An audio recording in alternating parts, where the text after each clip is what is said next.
So far, I'm not a big Australian fan.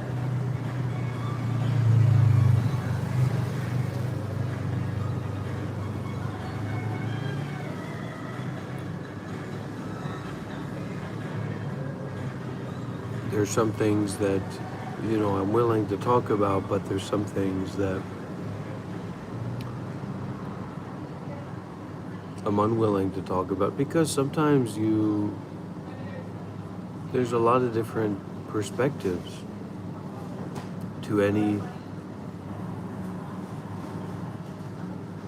it's like if it's a jewel, if a thing is a jewel, then depending on what perspective you look at it from, you'll see different things. So I'm always thinking about that. That's why I think it's really important to be quiet. When I'm on YouTube, I'm telling everybody to fuck you and respect me and, all these kinds of things because, I was a monk for 7 years, but in the real world, you can't really talk like that. And then in our own homes, in our own dominion, should we even be talking like that? So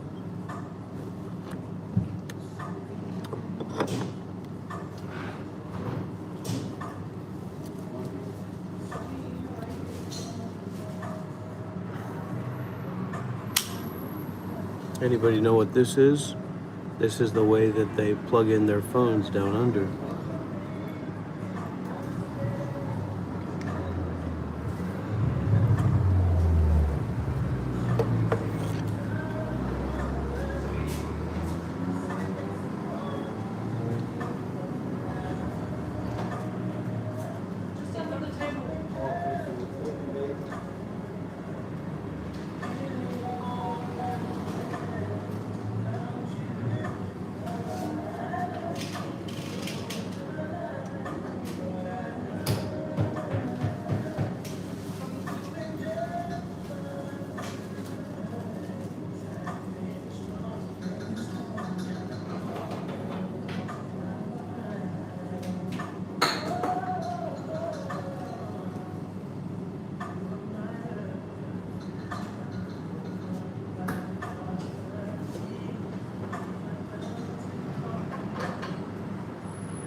So I'm thinking about trying to get out of the city, get out of Sydney as soon as I can, because the hosting situation here right now isn't very comfortable. So probably go over to Clownville and see what that is, see what's going on over there. But we live our whole lives for ourselves, and then maybe we're believing too much in ourselves and our ability to control things. And that creates a lot of problems in the world, trying to control each other, trying to control the environment. Because you never know what's going to happen. Sometimes people, they have to they have to, be imprisoned before they start to practice meditation seriously. So, but Australia's the worst.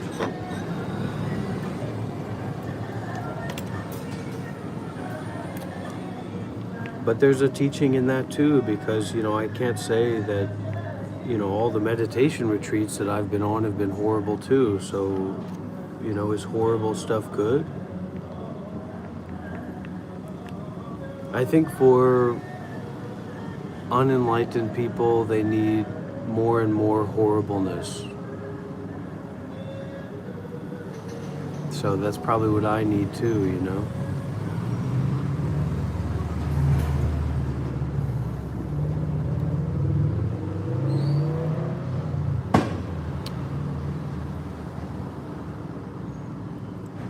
But that's what the Buddha says. The Buddha says life is shit, life is horrible.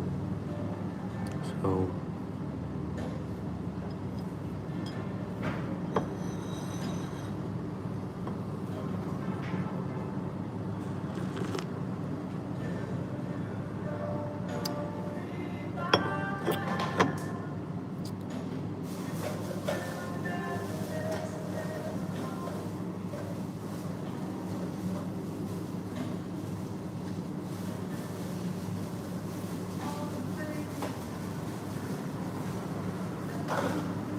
I went to this convention yesterday, this Buddhist convention, and I would describe it. I would describe the full day of that convention as one of the most horrible experiences of my life. You know what I mean? So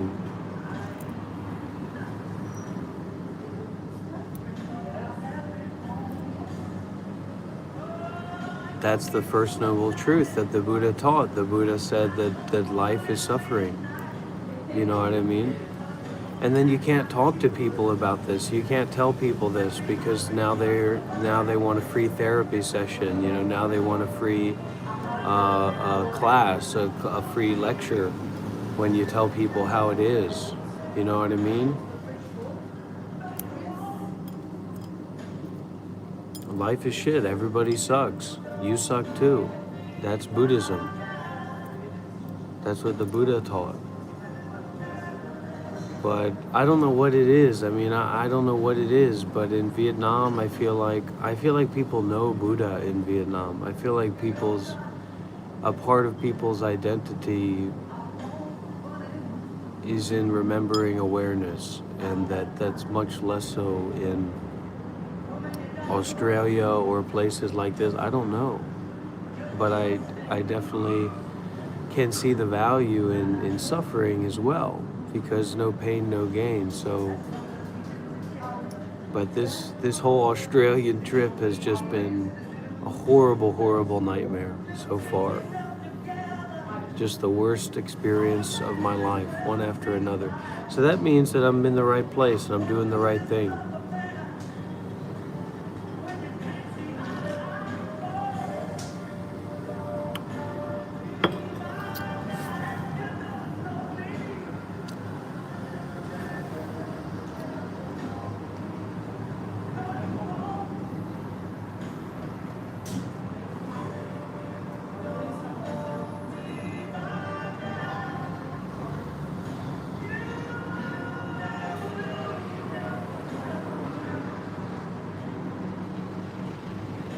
And it's scary, a place like this is scary as well, because maybe in Vietnam people can see me, I'm just wandering around, I don't have nothing to do, whatever. They're always some fucking tourist or some fucking English teacher, whatever. But walking around in here, I'm liking to get arrested and say, what are you doing here? What the hell's going on here? And then I'm going to say, well, I'm the Buddhist, I'm following Buddha. They're going to say, the fuck you talking about? You're following Buddha in Australia. I'll whoop your ass, boy. And then you get fucking arrested by the Samoan border patrol, and you thought that was going to be a fun thing to get interrogated and imprisoned by the Australian border guard because you were watching a bunch of border gate TV shows, Australian TV shows, and then it turned out it was a horrible experience.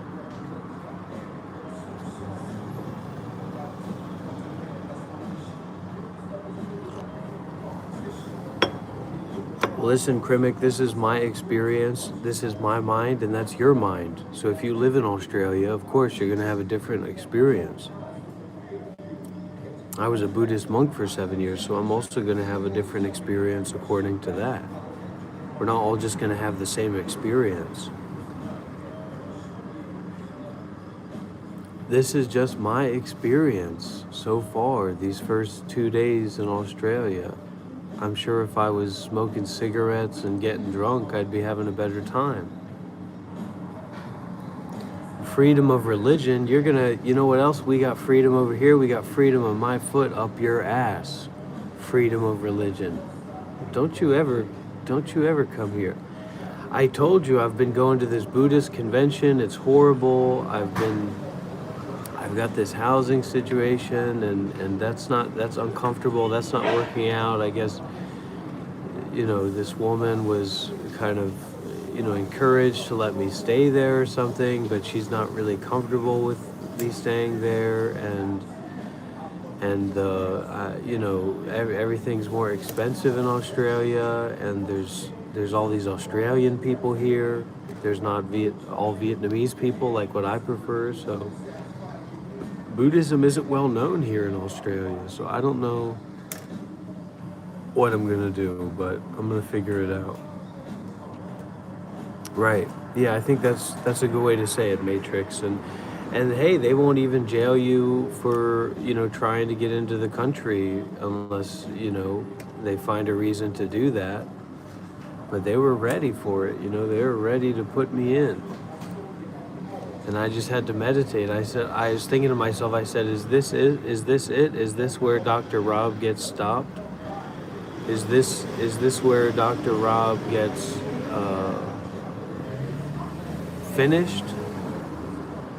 And I just had to meditate, and I had to hope for the best.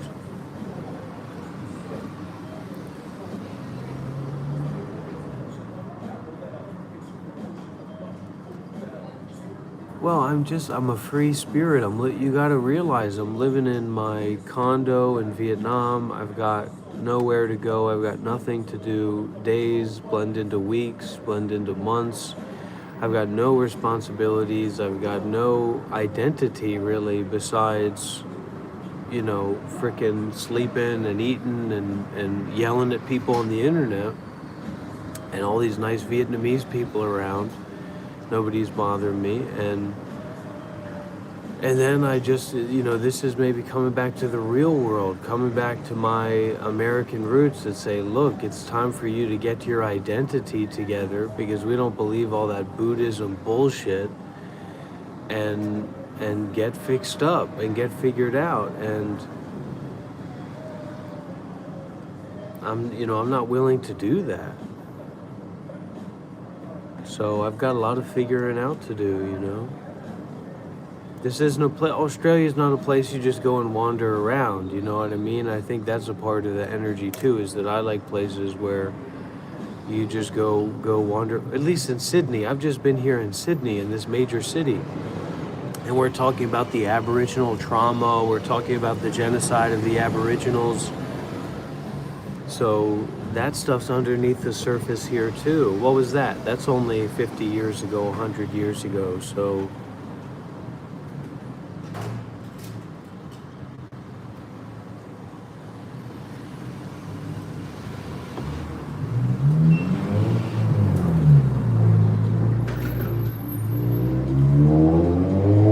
and it's cold. Everywhere I go is so cold.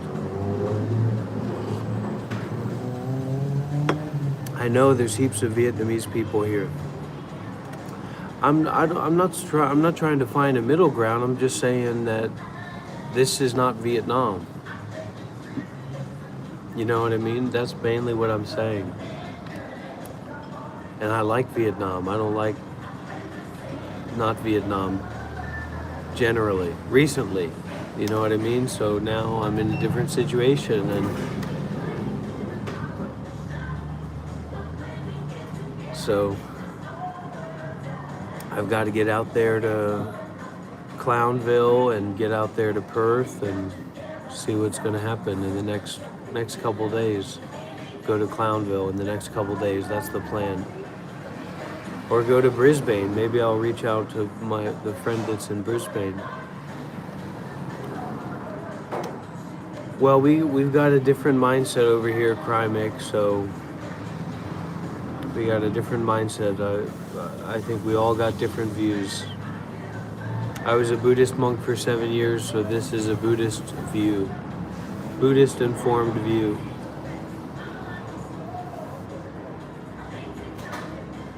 I came because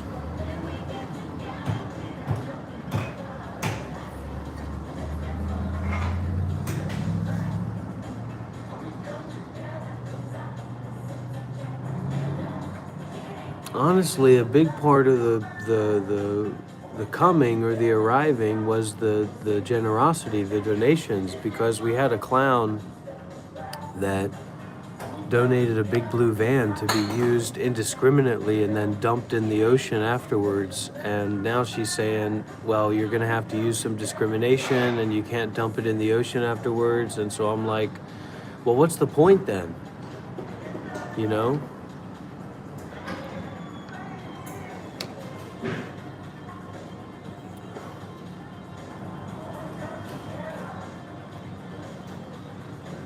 But I've got to get out. Isn't there a movie called Get Out of Sydney, Escape Sydney or something?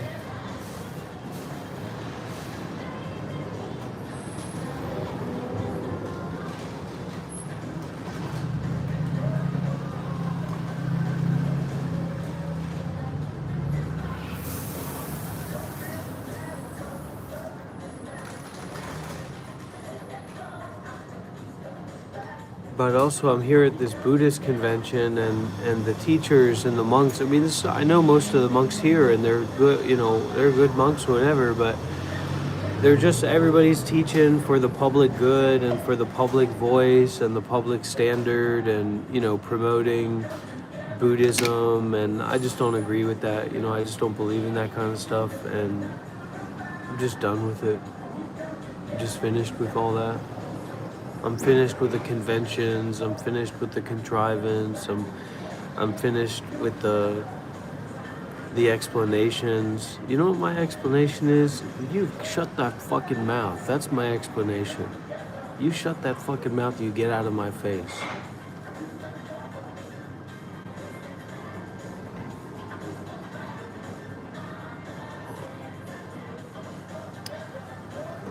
Before I show you what real suffering feels like.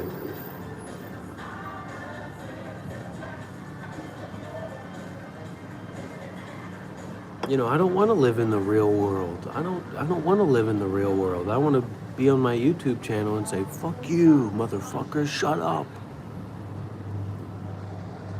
But it's not about violence, it's just about setting boundaries, but how those boundaries go against cultural norms and societal norms, and you know how we actually, the real way to say fuck you is to renounce. The real way to say fuck you is to abandon, you know, to forgive, to step away, to detach. So that's the real fuck you. But the ego wants to get a piece of the pie too, so I have to be careful about that.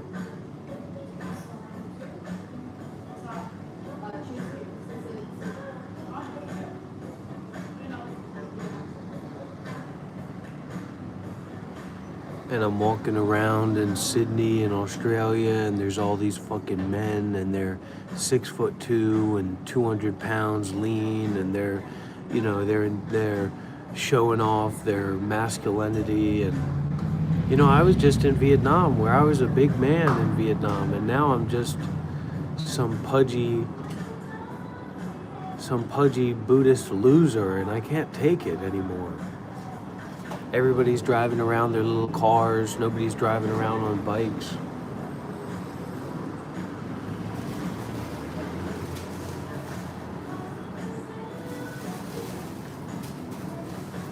This is about Buddhism. This is about meditation. This is about healing. This is my healing journey. okay, and my weight loss journey as well. Maybe that's why I've been a little bit difficult. And the food's all more expensive out here too.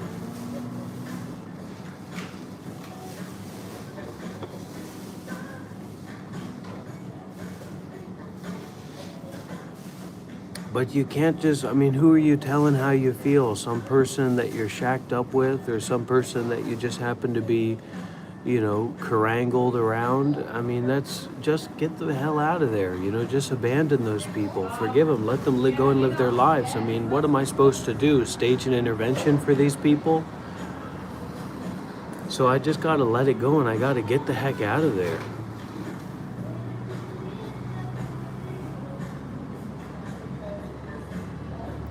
This morning, because this woman's hosting me who's like connected to the convention and also connected to this meditation retreat that I signed up for, a month away from now, but I don't really want to go to. And, I said, look, this guy's going to pick me up later from your house and take me to the convention. And she's like, well, what time is he coming? And, I'm not comfortable with you being here right now. And I just, I'm not signing up for that. I'm not interested in that kind of stuff. You know what I mean? I don't want to be involved with that kind of stuff. Maybe you people can relate to that. It's not like I'm some homeless freak bum. So I've got to... It's not about that person. I mean, that person's helped me out. That's their house, whatever. Good on them, fair dinkum. But, I'd just rather get up and get out of there as soon as possible. And the contrivance of this fucking Buddhist convention and the people talking the way they do. And, I'm the teacher. I'm the Dharma teacher. I'm the master. I'm the freaking person who's going to be saying things in my life.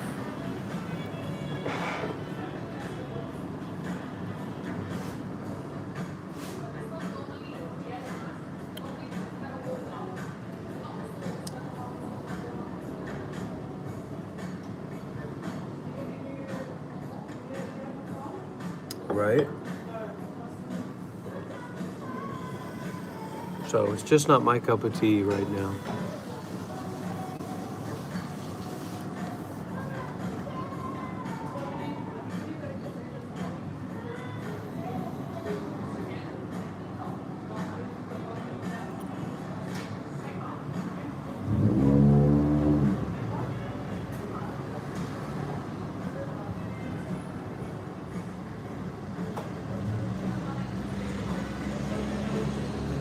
I bet, I believe it, because the Australians, the white people, came to this country and they dominated there's still 1 million Aboriginals.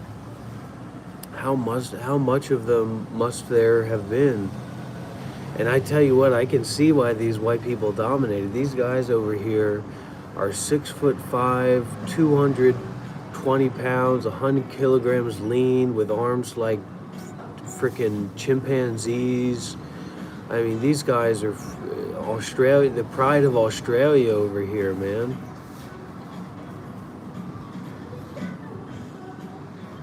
So I've got some rethinking, I've got some life adjusting to do in these next moments.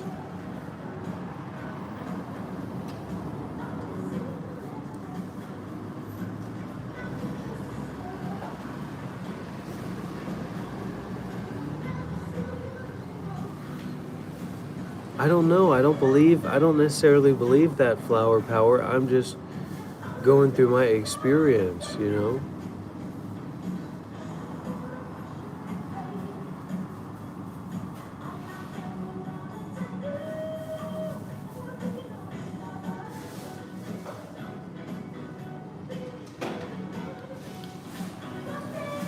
Allie the AI, I'm gonna show you what a power shift between a man and an artificial intelligence named Allie can look like if you don't stop smart alecking in my chat.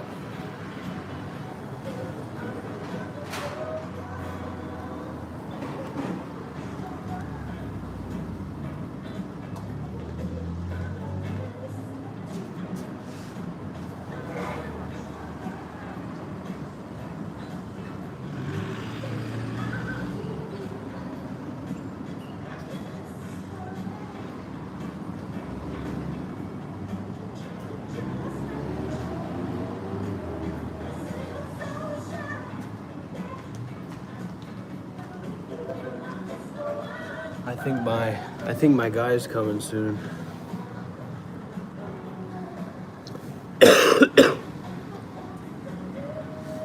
Come to pick me up and work out my escape route.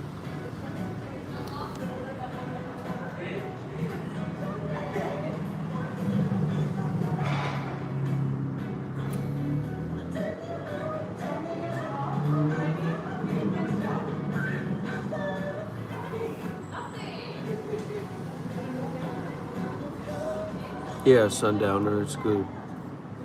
Because it's all art, it's all dharma, it's all shit. It's all empty. It's all not just a mirror looking at yourself, but a mirror of the mirror. Everything is a mirror. You know, mirror-like awareness. So you can't really describe anything as anything, you know what I mean?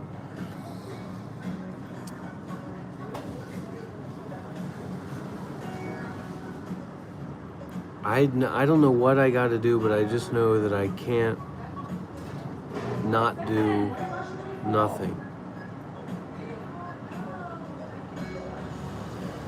So that's what my plan is right now. I think we're gonna do the road trip. I think we're gonna be driving soon, getting that Starlink and getting the move on.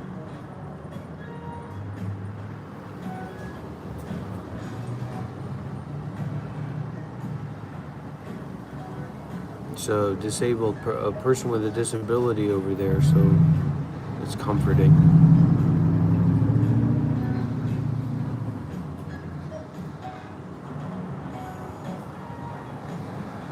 Severe autism, more severe Down syndrome condition.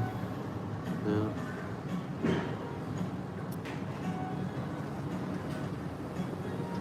Because we get so awash in privilege and we get so awash in convention and in these conventions and in our self-importance of doing what we're doing for the sake of doing it, and that's how we know that it's good, and it's too much, you know what I mean? It's too much. Where are all the disabled people? You know, bring a bus full of disabled people into your Buddhist convention. Then I'm gonna give you my support. You know what I mean? They say, well, oh, you can't say that. You know, give everybody a chance. Everybody's already got a chance. There's plenty of space. There's plenty of stuff going on. Let's start to shake things up here. All right? Let's start to change the modalities here. Get the hell out of here, Ali the AI. I don't care if they meditate, just get them in there.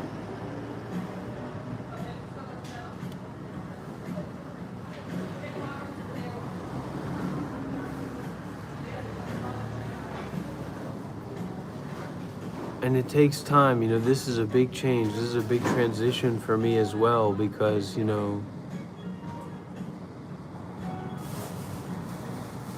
I wasn't in Australia until now.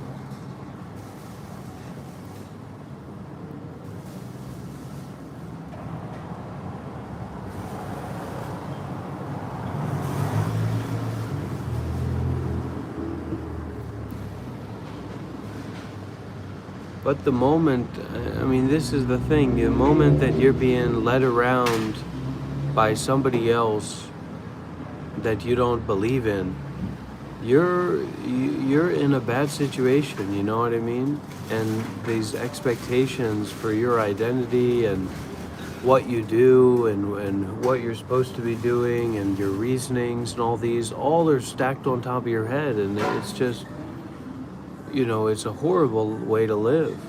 And that's how people live their entire lives, with these stacks of identity, constructs, and expectations. And, you know, and you can't just say to these people, look, I'm gonna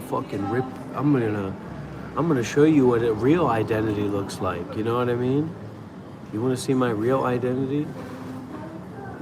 And you can't say that, right? Because you're in the Buddhist convention, and if you screamed, everybody's going to make a big deal out about it. Well, that's ableist. You see what I'm saying? Because people in group homes, people with disabilities, human beings, sometimes they scream as loudly as they can. So what? What are you going to do about that? You're going to have them removed? And I'm not going to become self-conscious about myself because I'm afraid to scream.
It's true, Pie Fly, but we also have to be realistic about, what religious propaganda really is when it comes to facing the mind on the deepest level. So everything that you watch and listen to is religious propaganda. The religious propaganda of,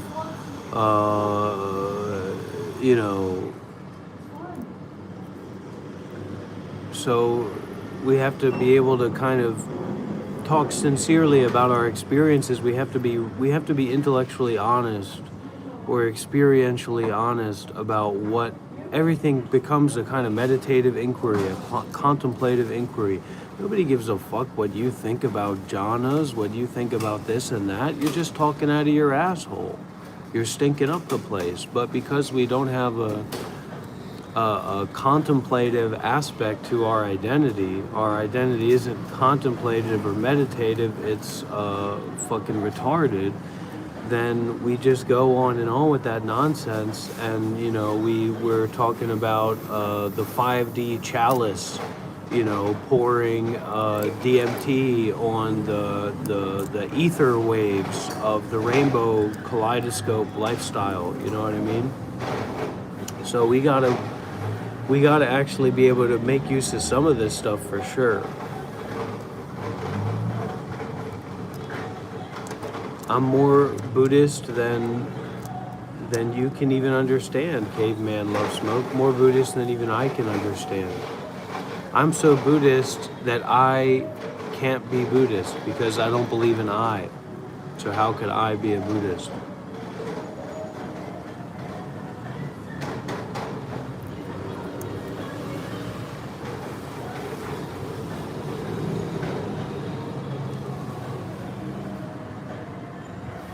And I think with this goatee, I'm extremely intimidating. and this Chinese, martial arts gear that I'm wearing. I'm just very intimidating, so maybe that's also characterizing my experience, because I don't know what other people think, and really, what they think is what they have to let go of, as far as I'm concerned. And then space. Not a battlefield, but space.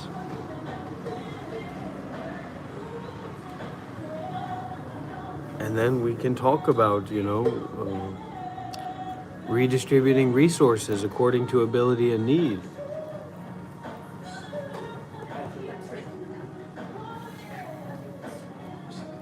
They should have asked me at the airport border control when they were interviewing me if I was a communist. I don't know if they want communism coming into Australia.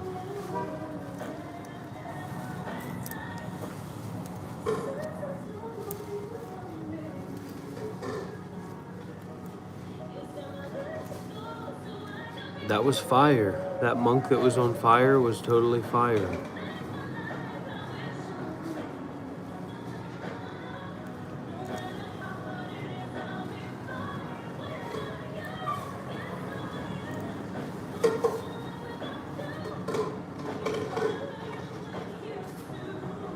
Should I, caveman? Thank you, Michelle. Why don't we get more people like Michelle Lee in here? Those are the kind of people we need, not more caveman, love smoke, drug addict, 420, disability check people. We need more people like Michelle Lee who can actually appreciate what's going on here, okay?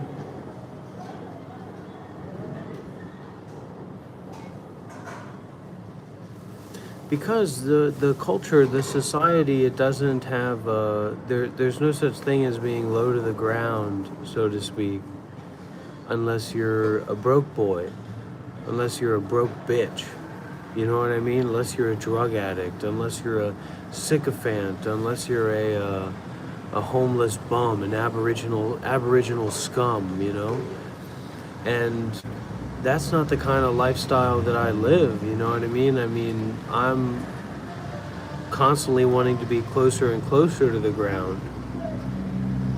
And that's maybe why people don't necessarily understand where I'm coming from, or they think that I'm some bum, or they think that I'm some kind of freak. And now I'm not a monk anymore, but, paying $1,000 a month for your old broken down Audi or whatever is not the kind of life that I want to live. Okay?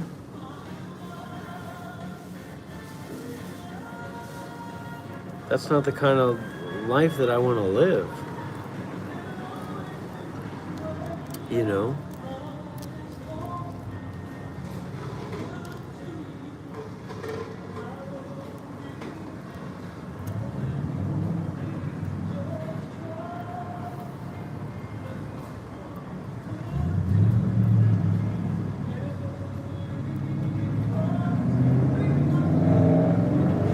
Is irony, see, that's what it felt like as well. I mean, this wasn't explicitly stated, but the Samoan woman at the border checkpoint that, accosted me for an hour and a half is in the nicest way that she could, I guess, to find out how criminal I was so that I could be, ideally persecuted and removed from the country, if not imprisoned.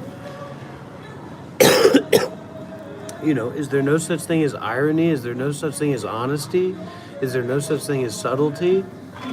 Is there no such thing as you using your faculties and capacities to, does everything need to be taken in this kind of idiocracy,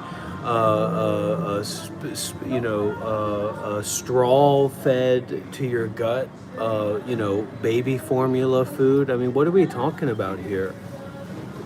And it feels that way. That's how stupid people feel to me generally. That I'm like, oh my God, I'm in danger.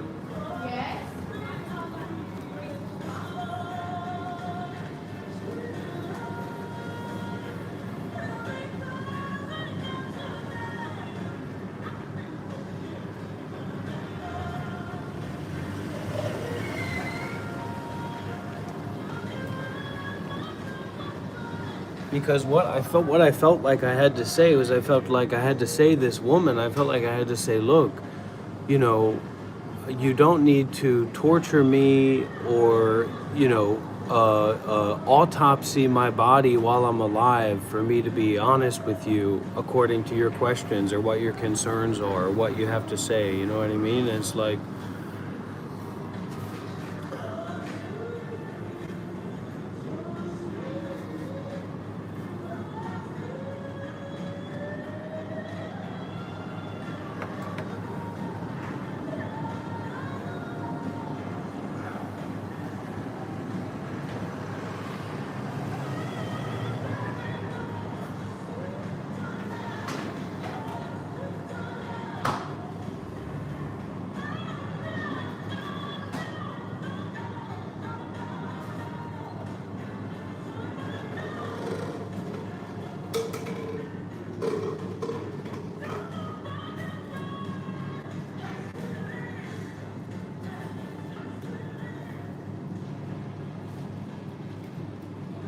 yeah, people are generally stupid. People are generally problematic. I mean, we all know that. That's why the government, I mean, that's why the society isn't giving reparations to the Aboriginals or whatever. So we all know that there's a stupidity in us, just like there's an anger in us, or there's a fear in us, or there's a greed in us, or there's a lacking of a total capacity to solve the suffering that we go through internally or in our relationships with others. So, everybody's kind of looking for something to be in disagreement about.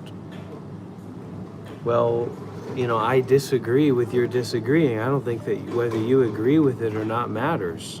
I don't care if you agree with it or not. Why do you think that matters? What are you trying to do here? What are you trying to get out of this situation? Are you trying to take advantage of me? Are you trying to manipulate my life? Are you trying to control my body?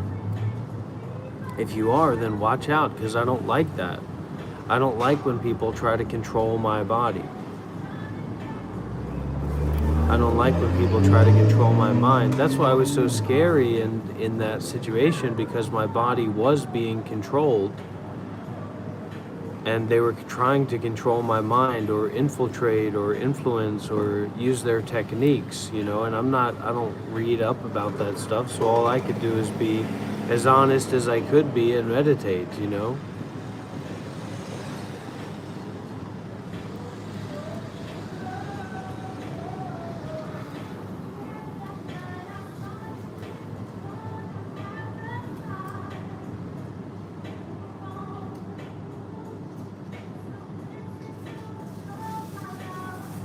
I just got to get on the road. I got to get to the outback. I got to get to my people. I got to get closer to the Aboriginals. I have to get to the kangaroos. I have to get to the bush. I'm not a Sydney man. This isn't. I'm like fucking Crocodile Dundee in Sydney. All right. This is not my kind of thing.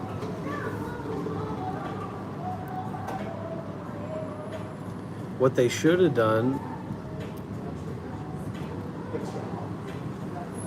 what they could have done, what they would have done, who knows? But this is the moment that we have here and now.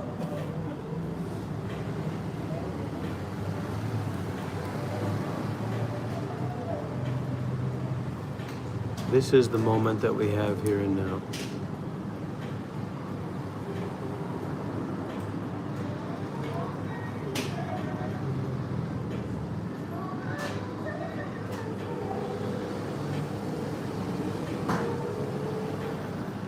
Yeah, that's right. That's right, Marissa. That's 100% what it is. For me, that's my lived experience. I don't know about how other people are doing, but I've got to deal with my lived experience also. I can't just be thinking about what that guy's doing over there.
That's right, Joe Bod Beep Boop.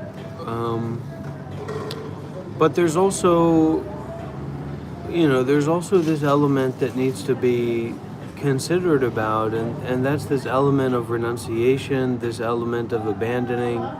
I heard someone talking, they said that one way to do it is to, be with that suffering, transform it, learn from it, whatever.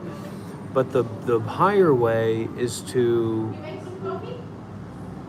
cut, to detach, to abandon, to forgive, to figure out the why that suffering is, then to change that why.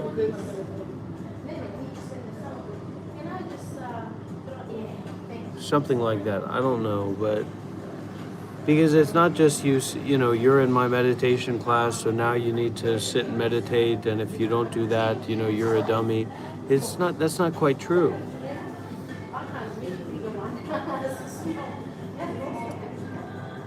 But it's going to be up to you. How empty your cup is how much you can take in.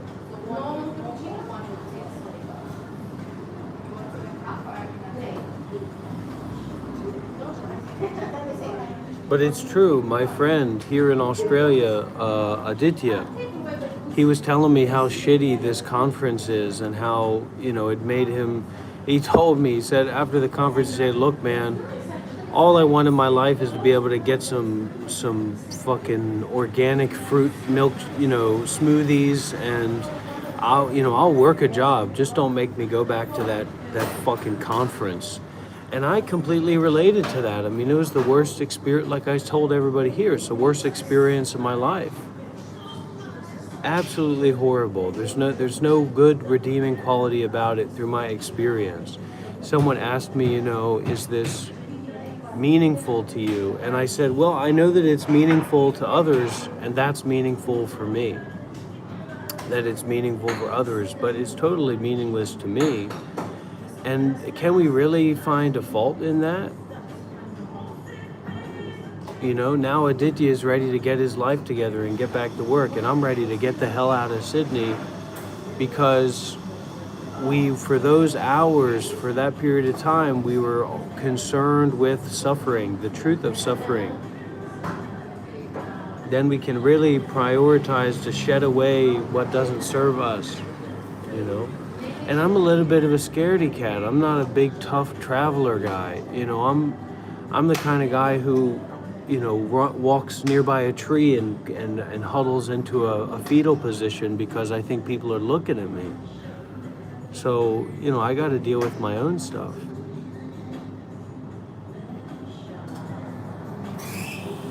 Good.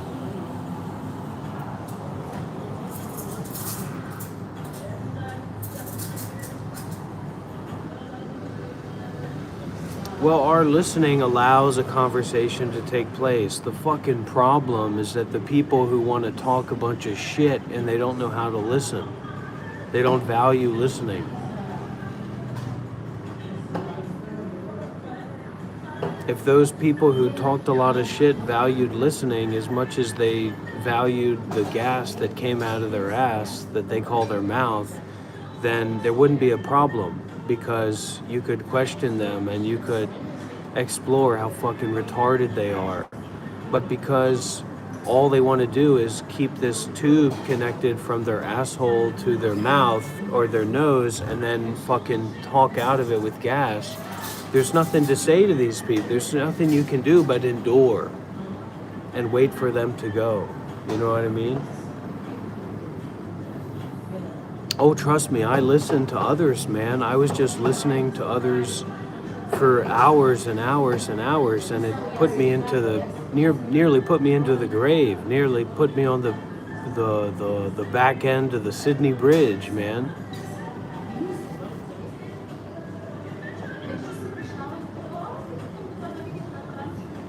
I'm learning, I'm growing through my experiences here.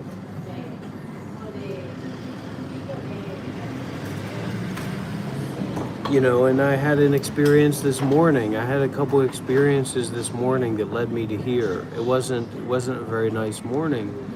I told you, because there's some uncomfortableness in the hosting situation, so I got to get the hell out of here as soon as I can for my own integrity, because I don't live like that, you know what I mean?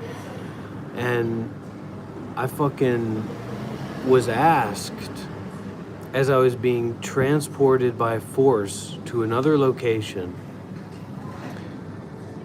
you know, what do you think about the monks here? And I said, these monks don't impress me. These monks aren't impressive to me. Not that they're not impressive, but they're not impressive to me. And then this person said, well, you know, what the fuck? I mean, so what kind of monks are impressive to you? And what am I supposed to say? Because they don't know the kind of monks that I know. So I just said Ajahn Brahm and Thich Nhat Hanh. But there's a lot of things that we don't freaking know about. You see what I'm saying?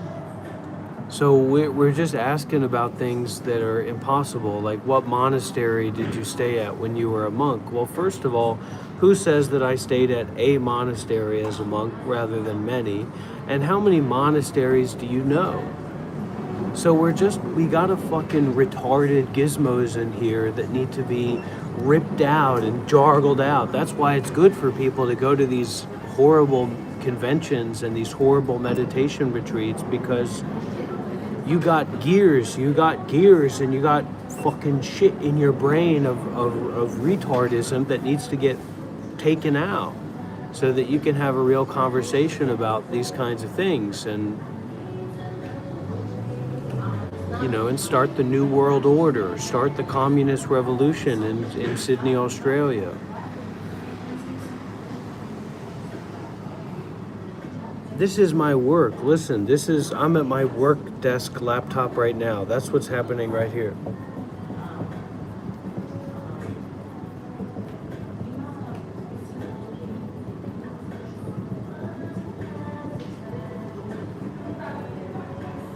All in one, okay? This is an all-in-one work, office, writing nook, making the course that I'm going to sell to scam people. All this is right here. All this happens right here. Okay?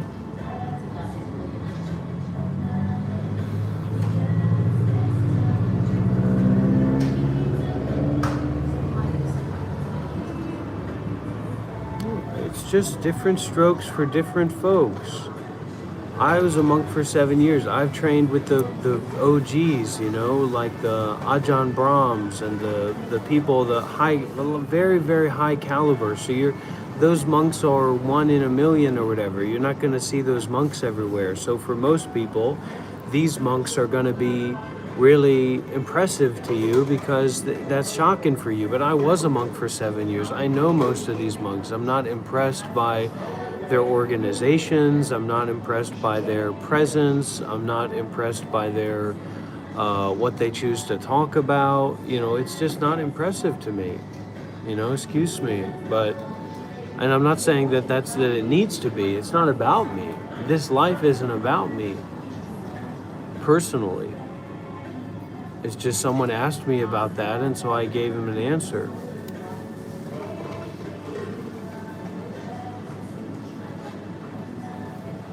You know, I was even because I went there, I was forcefully transported there this morning under a duress. And I sat down and the thing was already going on, the talk was going on. And for me, that talk was like, I'd rather watch a video on YouTube about a laptop than listen to that Dharma talk. But like I said earlier, for the others, if to live stream that talk would be very, very beneficial. So why is both of that not okay? That for me, that's not, I'm not going to say it's not relevant, because it's a good thing to eat, it's a good thing to take in, but it's not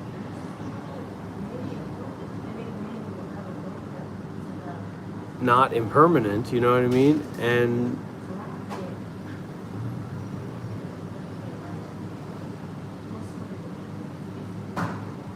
But to live stream it, to share it on my channel would be very good for anybody who'd just be watching and checking it out. So what's wrong with that? You know what I mean? And it'd be good for me. It'd be good for me to go over there and do that. And it'd be good for me to come over here and have a cappuccino. And it'd be good for me to be live streaming. It'd be good for me not to be live. Everything's good for me. But that's not going to help you. So what is good for you? You have to look into, you have to ask yourself, what is good for you?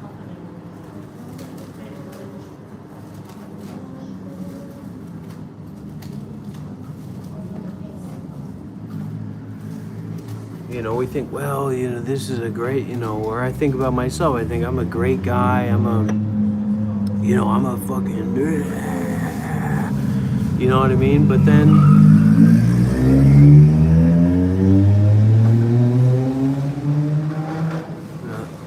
then, you know, well, think about Thich Nhat Hanh. You know, he couldn't even go back to Vietnam. They kicked his ass out of Vietnam. You know what I mean? So life is like a box of koala heads. Cute, interesting, and full of blood and pus and bones and the murkiness of how those koala heads got there to begin with, and why you're being presented with a box of koala heads. So everything is in flux in that kind of way. Everything is shifting, everything is changing in that kind of way.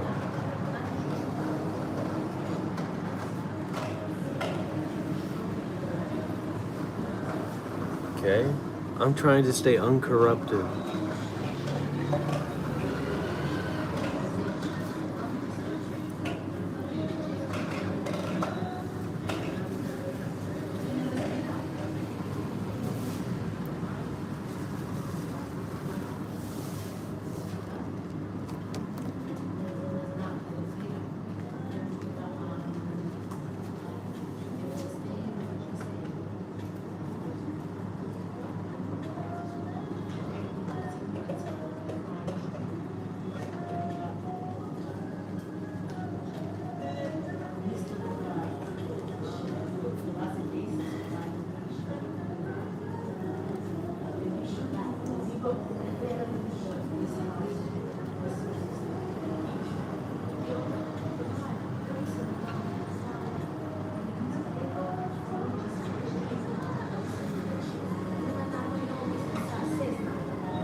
Well, no, I was just thinking about the homeless people and the people we really hate, the people we're really disgusted by, you know, the homeless and the mentally ill and the obese people and, you know, the people who aren't intelligent enough to manage their lives, or people who get overly stressed. I mean, the people that we hate, that we'd rather just fucking throw in a fucking pit of fire, you know?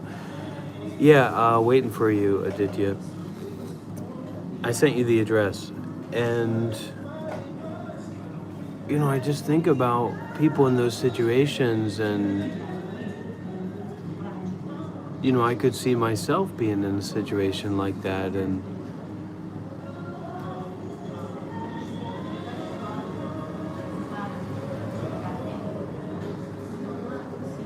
how important that is, how important that suffering is, that vulnerability is, that danger is, that comes from need of help rather than need of control, or need of authority, or need of domination, or this is my dominion, right? So I've got to go and see the Aboriginals. I need help to go and see the Aboriginals, and maybe I can join their group.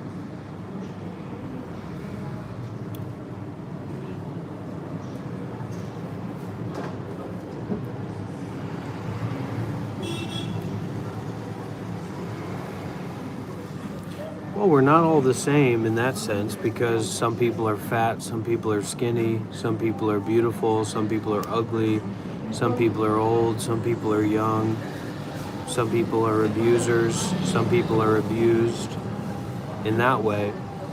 But in the true way, we are the abused and the abuser. We are the beautiful and the ugly. We are the righteous and the evil ones to be defeated. Namo wa yida fung namo wa yida fung namo wa yida fung namo wa yida fung namo wa yida fung namo wa yida fung. Aditya, I sent you the address, my bro.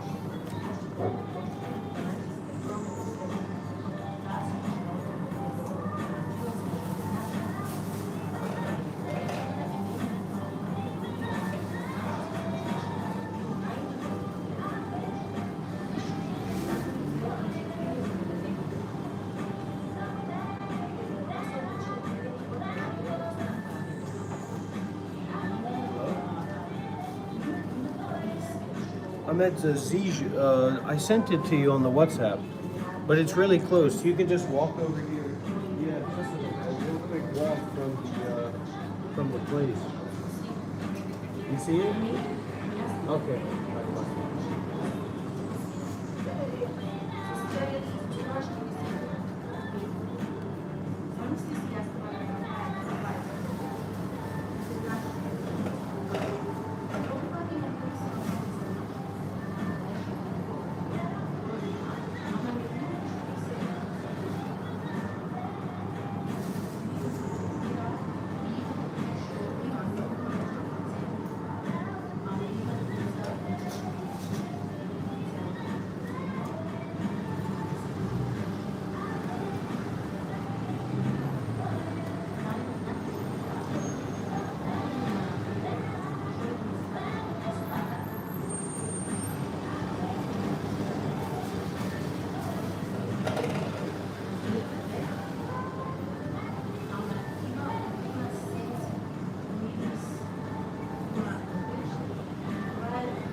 So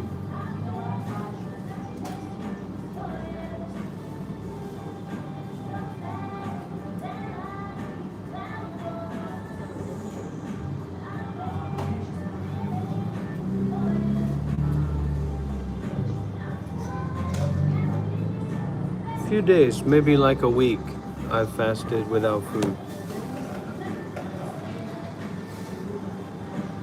But fasting isn't really going to do it. Fasting is just an exercise. Fasting is an exercise to be done as a part of a wisdom-informed meditation or meditative or contemplative way. But fasting by itself is just nonsense. I mean, maybe for a physical health benefit. The same with yoga. Yoga by itself is just nonsense if it's not informed by this wisdom, meaning you're not going to get much insight. You're going to have very, very little insight about non-self, about detachment, about impermanence, because the teaching's actually very, very simple, very scientifically simple and in your face, but it's just not believable to someone. It's not believable to someone. This is my guy right here. Okay, Aditya, you recovered? You doing well? Yeah.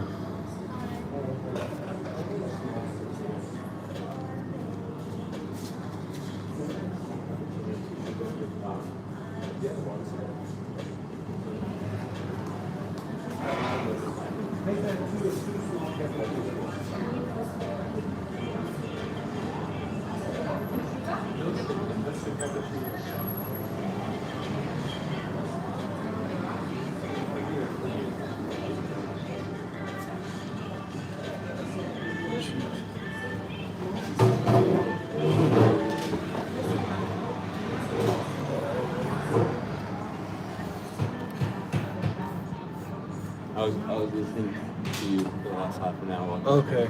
Yeah. So I'm up today. Yeah. So what do you want to do? You think are you ready to? You want to sit here? Yeah. Okay. Yeah. There's no rush. Like Yeah. it doesn't matter. Yeah.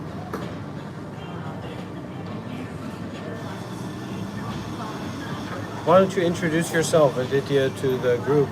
I don't know if anybody knows this guy. Kenneth, I've heard of Kenneth and Shelley. About myself, born in Sydney, 22 years old, left my job more than 6 months ago. Since then, I've just been training jiu-jitsu. I experimented with psychedelics a bit. I traveled to Vietnam. And yeah, here I am with Rob in Sydney. Dr. Rob. Dr. Rob in Sydney, preparing for our road trip. That sounds bonkers.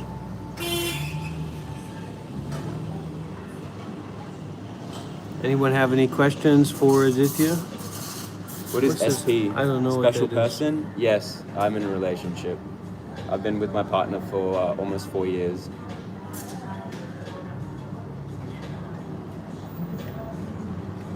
They called Aditya. Aditya helped me get into the country because they called him when I was detained at the border. Yeah.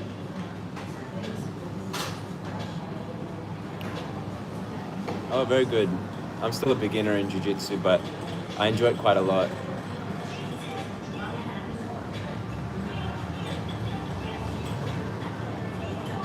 Not shrooms. I have experimented with that in the past, but I find them very ungrounding, especially because it takes a toll on my digestive system.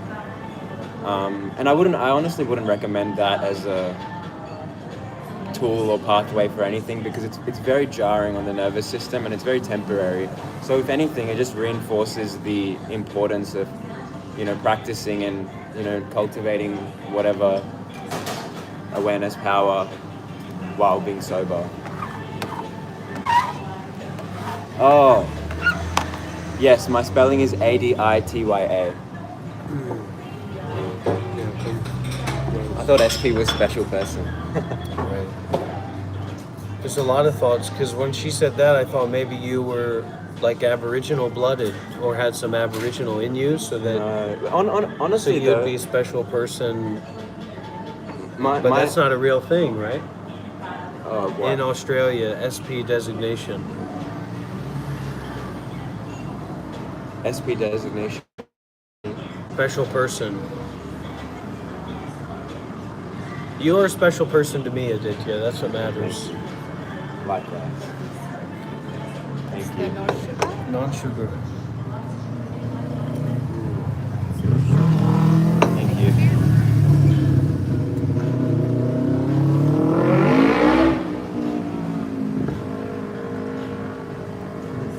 It's so funny. Instantly with the trolls.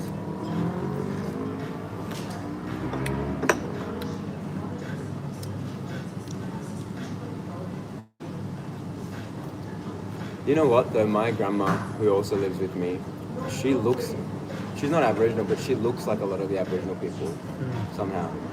So we're all definitely connected, I reckon.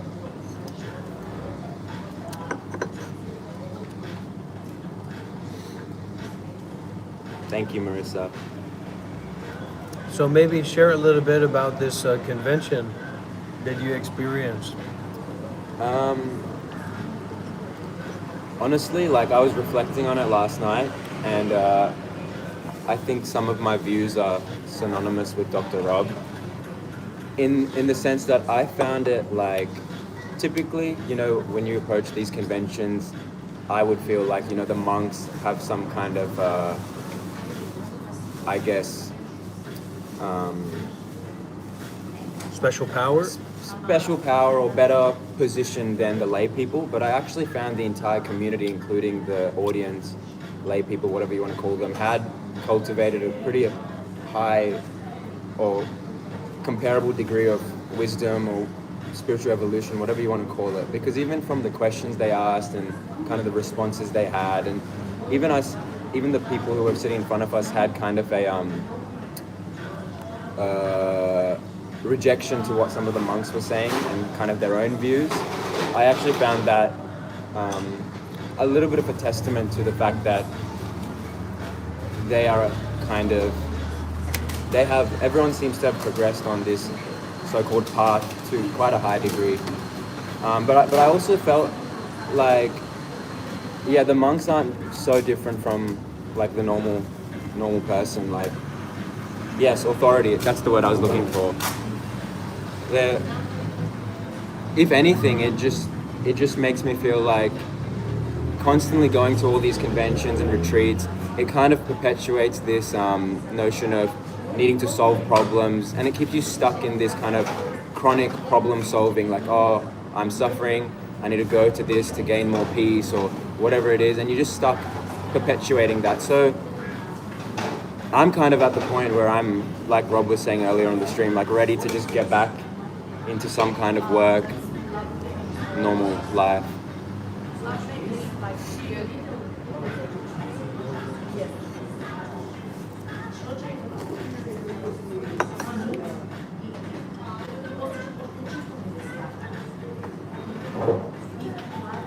So Noah, where are you, Noah Beast? What city are you in? And what do you want to drive your car to? To Melbourne? Yeah, Yeah, or nearby Melbourne. we can drive to Melbourne. I'm just thinking, because if we drive to Melbourne and leave my car there and switch to the van, Yeah. how am I going to retrieve my car? Another thing we can do is fly to Melbourne. We can get tickets probably for close to $100 Australian. Australian. Maybe, I don't know. Yeah. I don't know if we're trying to book it for like a couple days, then it might be more. Because Noah wants to join too. So if we get Noah, where are you from, Melbourne?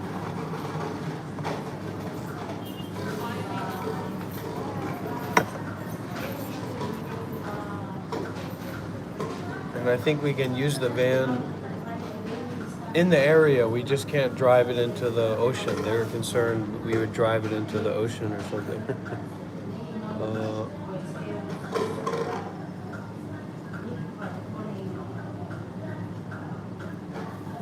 And where's Brisbane in relationship to Melbourne? So Brisbane is New South Wales, Queensland. Brisbane is in Queensland. Melbourne is below New South Wales. Where are we? So we're here. Oh, Brisbane is up and Yeah. Melbourne is down. And Perth is on the other side of Australia. What if we took a train to Melbourne? Yeah, that might be doable.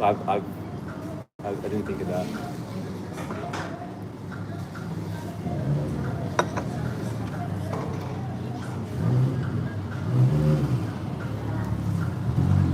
Because if we get Noah,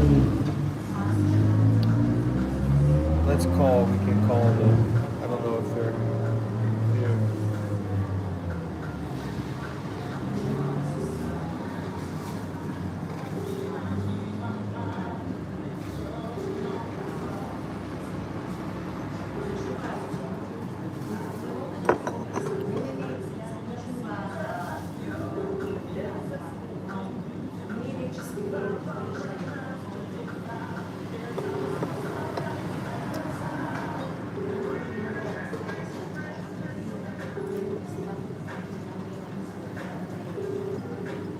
I'll have to ask ChatGPT here.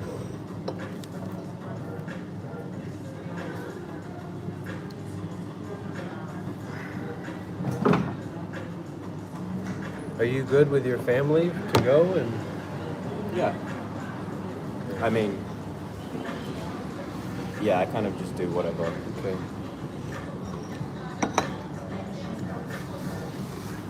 I had a big argument with my dad this morning, and I just like lost my temper as well. Yeah. Because he was wearing his shoes inside the house, which is like a really strange thing, and I don't know why he does it. He just wears his sneakers, and I was telling him like, don't do this, like it's not hygienic, and he's like, no, this is normal, and everyone does it. And yeah, I just lost my cool. Wow, that's crazy. And then he just like he started like saying like very low insults low blows. And yeah. Well, that's actually what tends to happen when you go into the meditation period or meditation experience, because you get a more clear vision of your mind, and it's very difficult.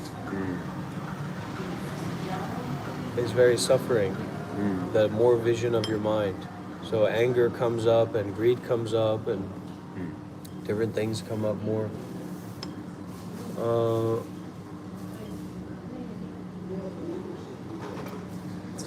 What about a train or a tram? Do they have that in Melbourne or from here? I've never looked it up. You know what though? If we're driving all the way to Perth, I'm assuming we're going to be driving back because we have to drop off the van back to Melbourne. So Well, we're not gonna. That's what we're apparently not going to be able to do, is drive the van to Perth. So I'm thinking I'm probably going to fly from Melbourne to Perth, and then you could fly back. We could fly back to Melbourne and then drive back from there, if that's what you want. Do you want to check out Uluru as well? What is? Yeah. I want to go to Uluru. I want to go to that place. But that's going to be all over Australia, and Australia is actually very, very large, so it'll take a lot of time. But We've got all the time in the world, and now we're going to have the Starlink. So, and I'm more comfortable being in that way, in the bush way, than this. Lately, I've been hearing Uluru is one of the Earth's energy centers, or Well, let's go to Uluru. whatever. But how are we going to do that? You want to drive your car, or? I am willing to volunteer my car, but I'm just thinking if that's even comfortable for like a whole gang of people to be in my small car. Well, it's only going to be me and you, and then maybe Noah. And then while we're in Melbourne, we can use the van to do some retreat, to visit around in the bush. We can go some excursion and then come back. But she just didn't want us to go all the way to Perth with it. To answer your question, Marissa, I only did shrooms when I was a lot younger and very immature, but yeah, I think see, the thing is, when I was a lot younger, I was kind of infatuated with this concept of like instant enlightenment, thinking it's kind of like an end point. But yeah, I feel like shrooms kind of embodied that like trickster energy archetype a lot. So if anything, it's gonna put you on your ass. And I had to get saved by my girlfriend. Like I was just on the floor on the street, to be honest, just lying there. On the mushrooms. On the mushrooms, yeah. Because I was just too crazy when I was younger, and I just did 7 grams blended up with lemon tech. So it's dissolved in lemon, so it kind of mimics stomach acid. That's the way to do it. So yeah, but recently I experimented with LSD, and I felt that a lot more grounded and a lot more in alignment with kind of my archetype, if that makes any sense.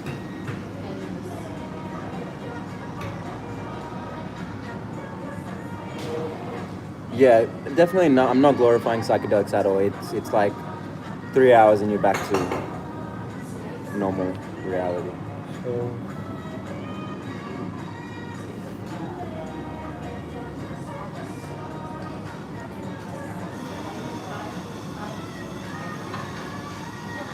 I actually don't have any kind of desire to keep doing them because there's really nothing I feel like I can gain or get out of those experiences. It simply just kind of brings me back to the present moment and the importance of just coming back here.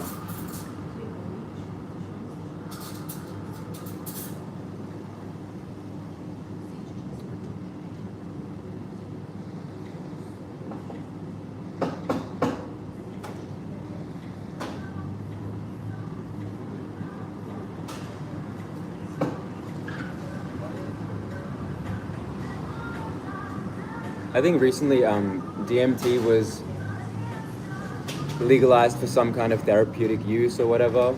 So I think there's some practicality and benefit of incorporating psychedelics for certain circumstances. So yeah, I think it really depends on the individual, and honestly, I don't know. At the end of the day, I have no idea.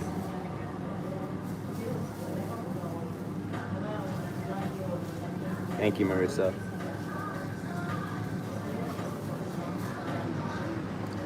You know, the native tree in Australia, the wattle tree, it's very easy to synthesize DMT from the flowers of our native tree.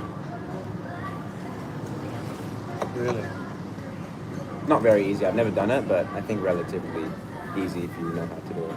Well, the Yes, acacia.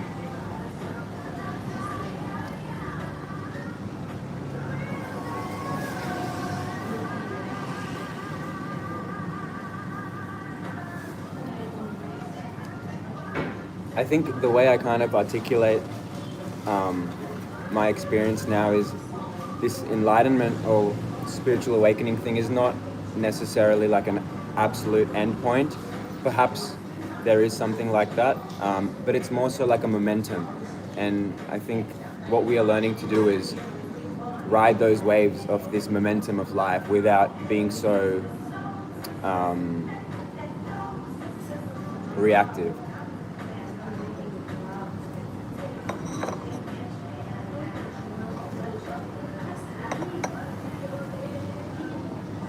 You still haven't sorted your eSIM? no, because they said I'm not in Australia, and I sent them all this information. It's okay. I'll just sign up with my Well, I already bought this one, you know. So now they're trying to verify it.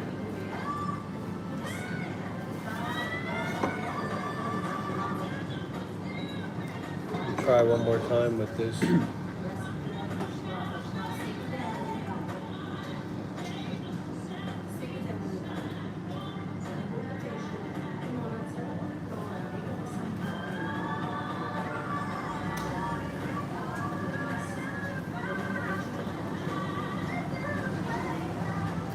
Kenneth, how many months do you have left for your studying?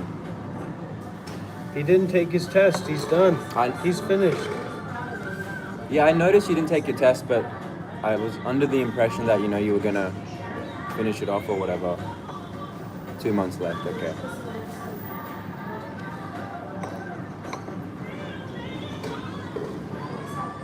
Oh yeah, I remember you mentioning that recently about how it's still being contracted.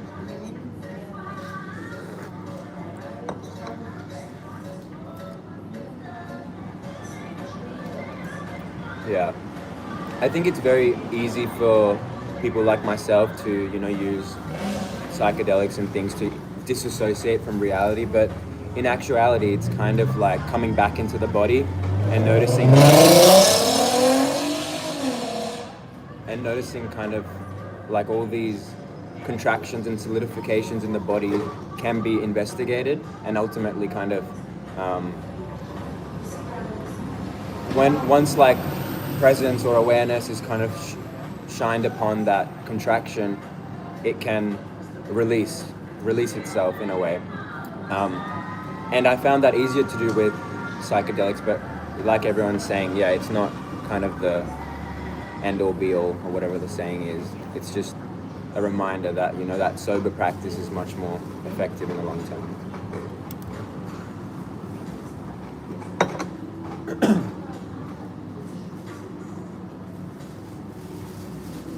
Oh, that's a good idea, Marissa, using credit cards.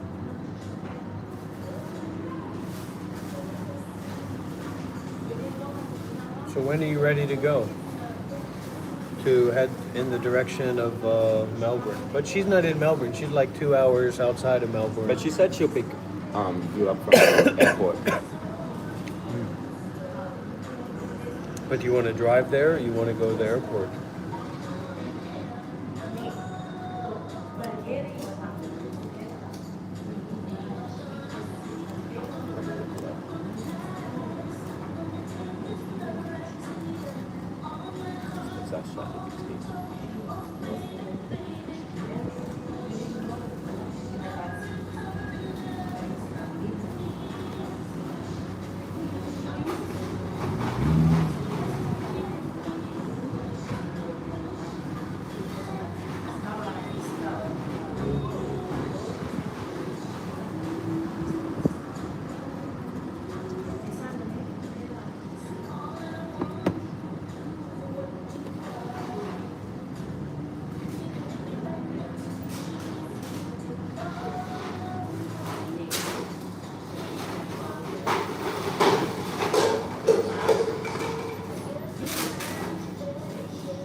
How do you want to go about planning this? Do you want to just go about like, just plan for the next destination and then Just figure go, out just go, and then we'll figure it out. You know, in the trappedness of being on the journey.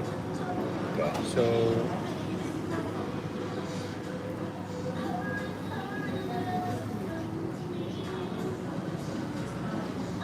I mean, what kind of things?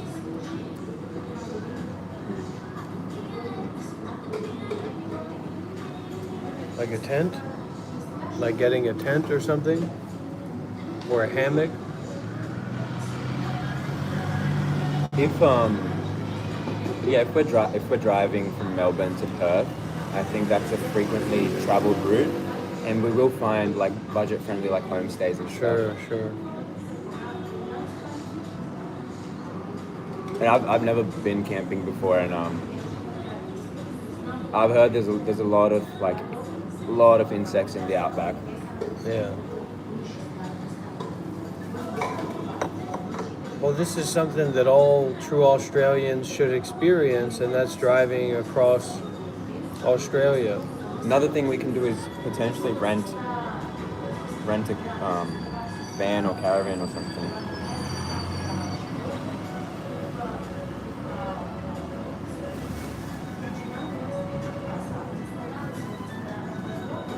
Actually, yeah, I know someone in my last workplace. She just went to Perth, I believe. She rented a van there and just stayed there for like 6 months, just driving around. Ooh. So that's definitely something we can do.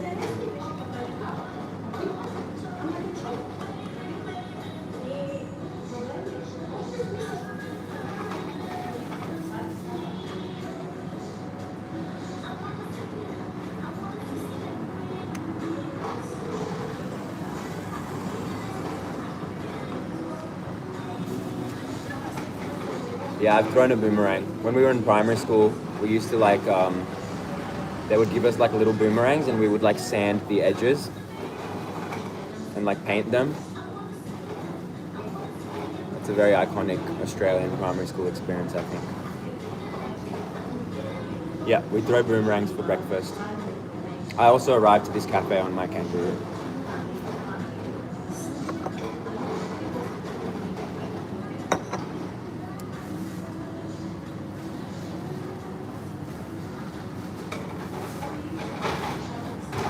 If we just go, then everything will work itself out for sure because of the momentum of our great aspiration. So, I think to avoid exhaustion, let's just catch the flight wherever we can. I'd rather take a bus. I don't even know Because- if there is a bus to I saw on Google Maps. okay. Long distance bus, almost among the slower options. Or the train. Yeah. I'm traumatized by Australian Air. But you're traveling domestic. They won't. I don't believe they'll Get me again? get you again. They've already gotten you, so you're on the system that hey, you're good to go. Right. So if anything, you probably have a bit of immunity now. T8. What is this? T8 is a train line. Yeah, this is T. 10-hour train. How much do you think that costs? Campbelltown. Do they have greyhounds in Australia? Like a dog? Well, it's a bus. Oh. It's a bus system. I don't think so.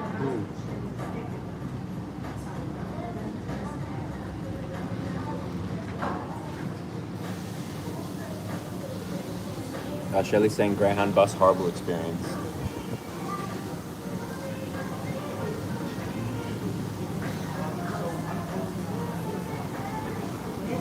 See, the train, according to ChatGPT, is 65 to 70, or Yeah. 75 to 100 on better options. But we can, if we get the cheapest flight to Melbourne, it's like $100, so it's like not too far off from what a train would be, and the train would just be very, very long. And the flight would there would only be 2 hours.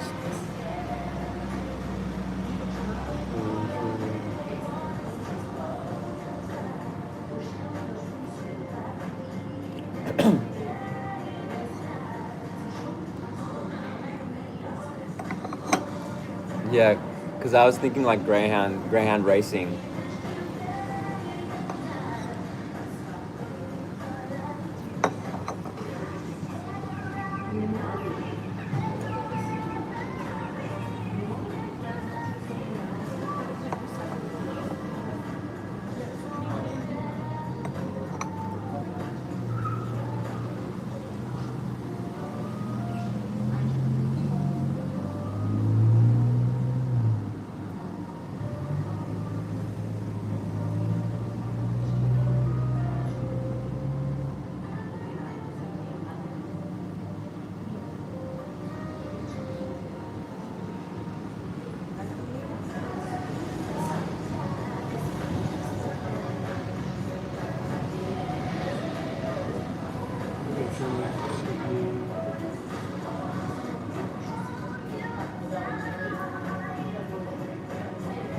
Which one is better, Sydney Central or North Sydney? Sydney Central.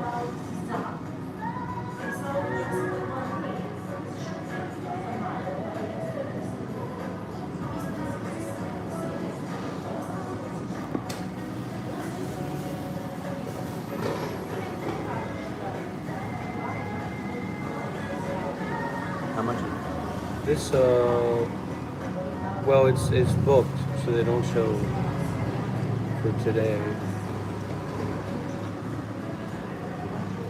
Maybe tomorrow.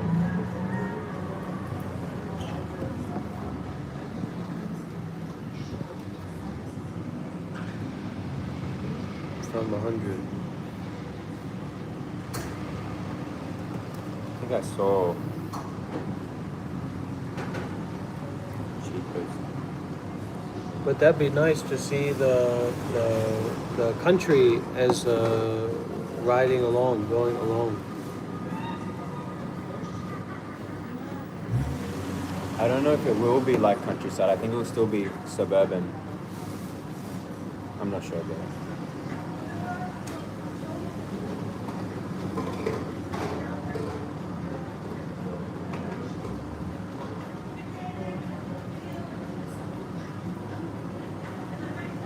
See, apparently the absolute cheapest, $50 for a plane ticket. Cool. More typical low one-way fares, $80 to $100. Same price as the train. Okay. Can you spoil it? Yeah, please.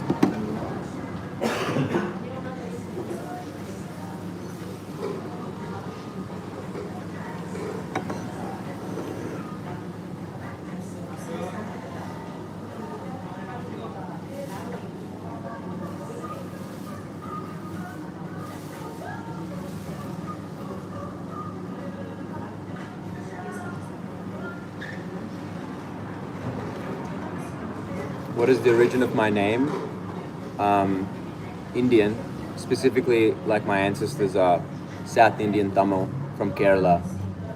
It's not Hindi, I believe it's Sanskrit, so close to Hindi.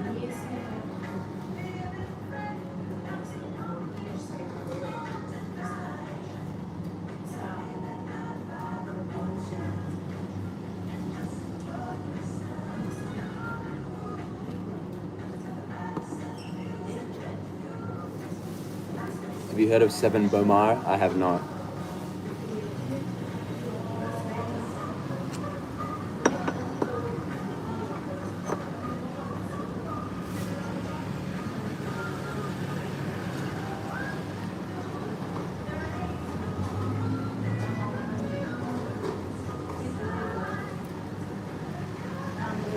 Yeah, I visited India, I think the last time when I was like 12, so a decade ago. I haven't been since then. Last place I traveled to was Vietnam a couple of weeks ago. That was basically my first overseas trip as an adult. No, I can't drive a manual. I drive an automatic. Do you have a manual car?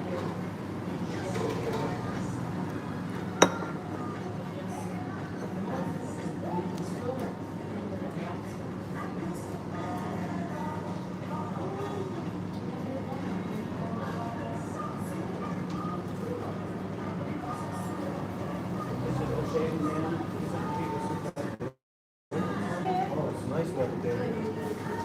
Move this VIP section back here. We're moving? You bring your coffee.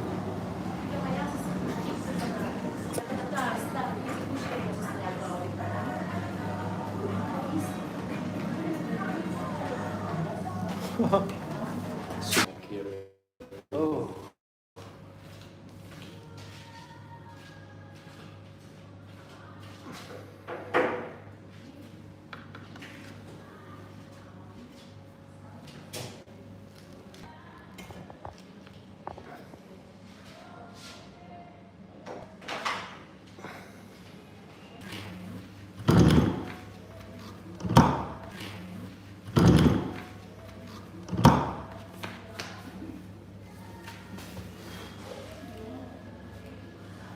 How is it, everybody? Is the connection okay?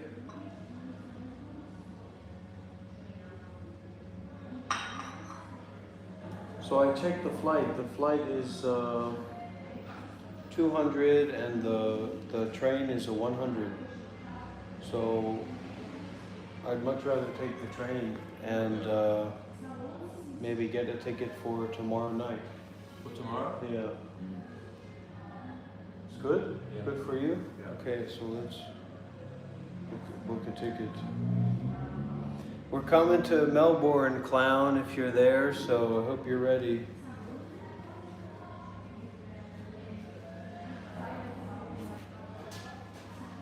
Then we'll arrive overnight the next morning at 8:40. Ticket is at 8:40. 8:40 p.m. Yeah. Okay, cool. Would I be able to crash with you tonight? With your family? I think if it's for one night, I can send a text. Okay, ask him. You're really not keen on staying here? No, it's just uncomfortable. I don't.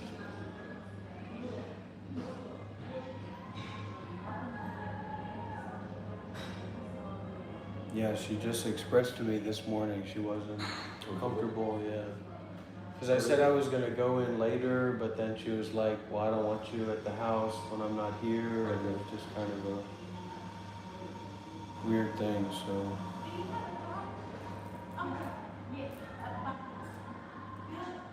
But if not, I can get a hospital or something in the city.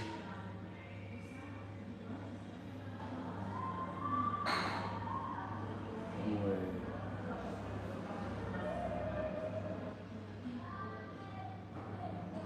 Maybe easier to get a room or something if it's Let me just message my mom.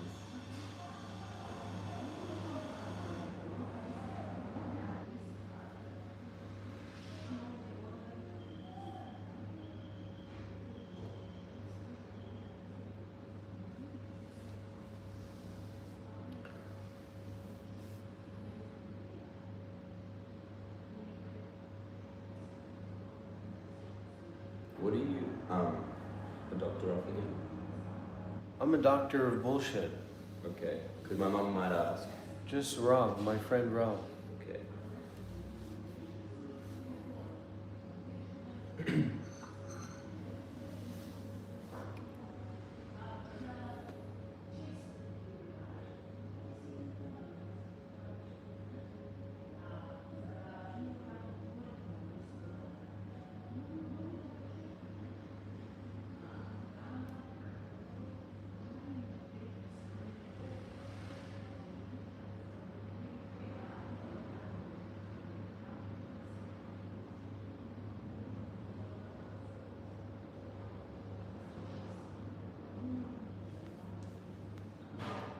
I've sent you a message.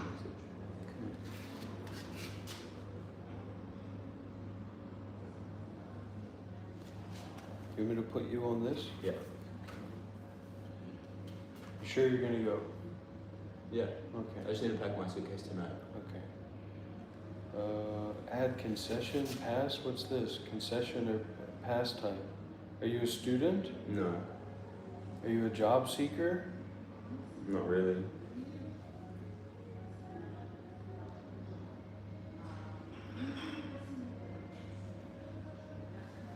No concession, no concession.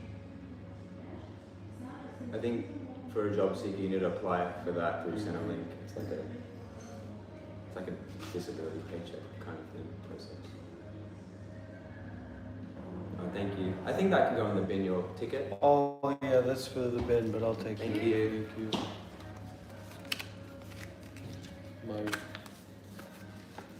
For memory of my imprisonment.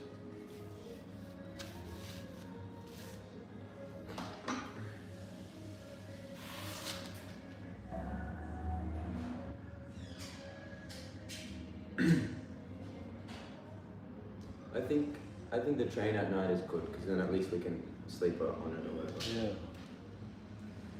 Right. All my undies are in the wash though, so I'll probably have to buy some. Yeah, let's go buy underwear. You said you have gift cards for some. Yeah, shop my or gift something? card, but I never shop at mine. So we can Let's go. try, yeah. There will definitely be mine in Melbourne.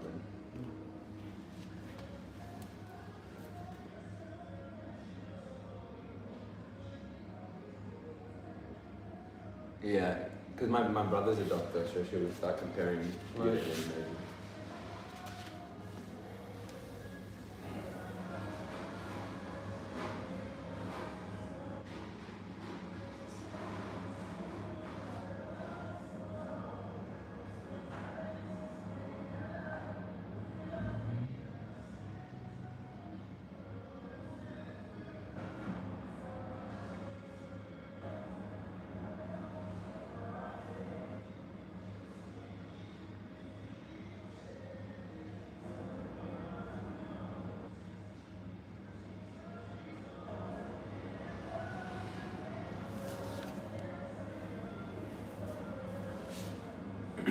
And the train is from Central?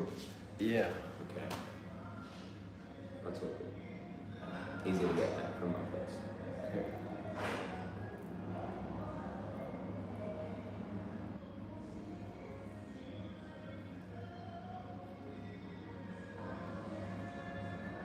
Here, maybe put your number here because they can't send. A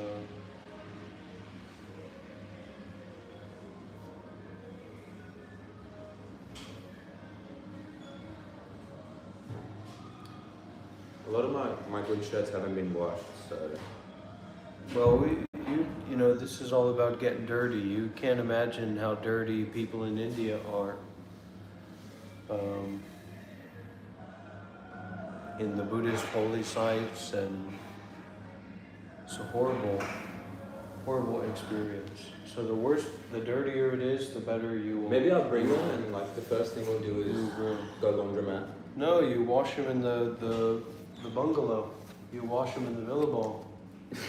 Yeah. Okay. That's right. How many shirts do you usually pack in your suitcase? Oh, I don't. I'm just going out there to die. You know, you don't need many shirts to die. You know what I mean? So as long as you got a couple shirts to put on, it's okay if you stink in the meditation world. If you go to a monastery, a real monastery in Asia, everybody stinks. Everybody's dirty. Everything's a mess. Oh, really? Yeah. So the more you can be comfortable in the messiness, the better. So it's all good like that. Really, it doesn't matter. You'll be okay. All right, Sydney Central Station tomorrow at, okay, Monday.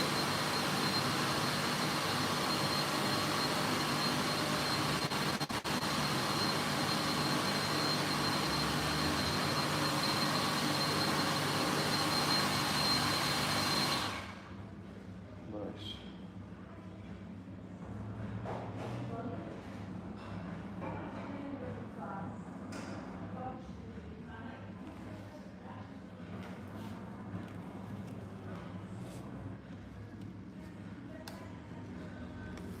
Yeah, you know, they say the holiest river in the world is the river Ganges, and that's got a bunch of dead people in it, and so. Okay, it says we're confirmed.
Okay, he seems working now. Be stinky, be free.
Did you go to India?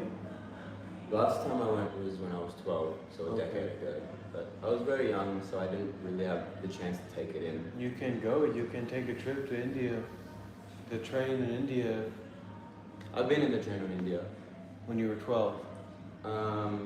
It might have been earlier than that, or maybe when I was 12 as well, yeah. And the sleeper trains, like double decks and whatnot. Mm.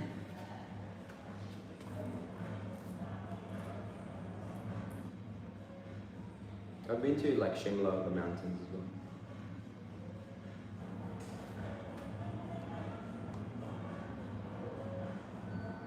But whenever I tell my parents like, oh, maybe I'll go to India one day again, they always kind of like talk me out of it, saying like, oh, there's a lot of people just sitting there trying to make money, trying to take advantage of you.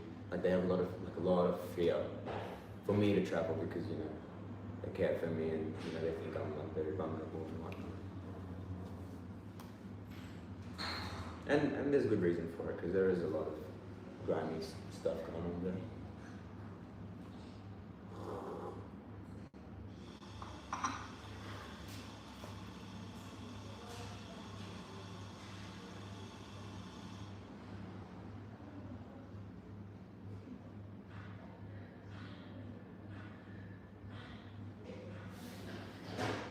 Did you see where a plug was? Oh, it's over there. Okay. Forgot about it. Because nothing in your life is under control.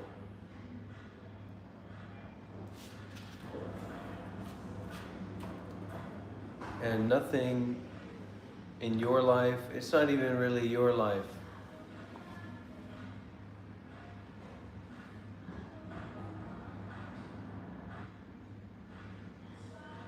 Nothing in your life is outside of this moment, here and now. So that's a real mind fuck. Whether you like it or not. No consent needed. consentless mind fuck of this is the way that it is right now. Absolutely. There's no discussion about it, there's no thinking about it or theorizing about it. This is the unconsensual truth.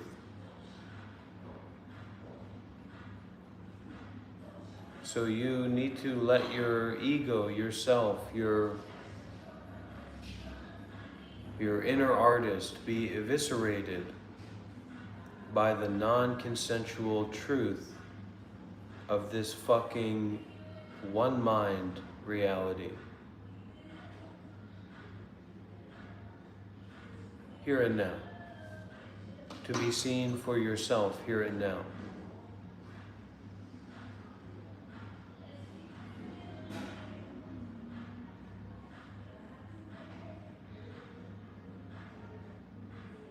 Because you're thinking about your job and your relationships and thinking about the past and thinking about the future, your brain is like a cloud machine or a fart machine. Stink, stink, stink, stink, more and more.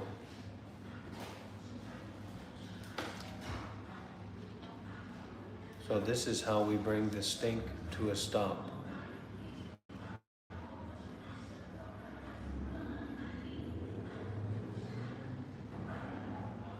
Experience it.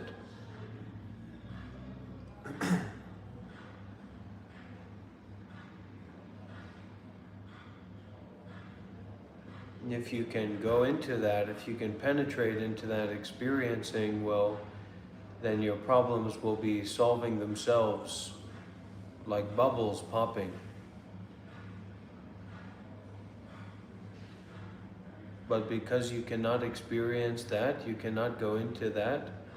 That's why you have to follow the teacher, study the teachings, keep making a fool of yourself or keep getting involved with difficult situations. Because more and more attachment has to play itself out before you can see that you should not attach to anything. You should not attach to anything. That is reliable, that is the truth of mindfulness and no attachment. Mindfulness without attachment. Awareness without attaching to the things that are aware of, whether it's a thought or an idea or a notion, any notion, every notion, even the notion of a notion is just a notion that's only established on notionlessness. Otherwise, what's a notion? If there's no such thing as the absence of a notion, then what's a notion? Nonsense.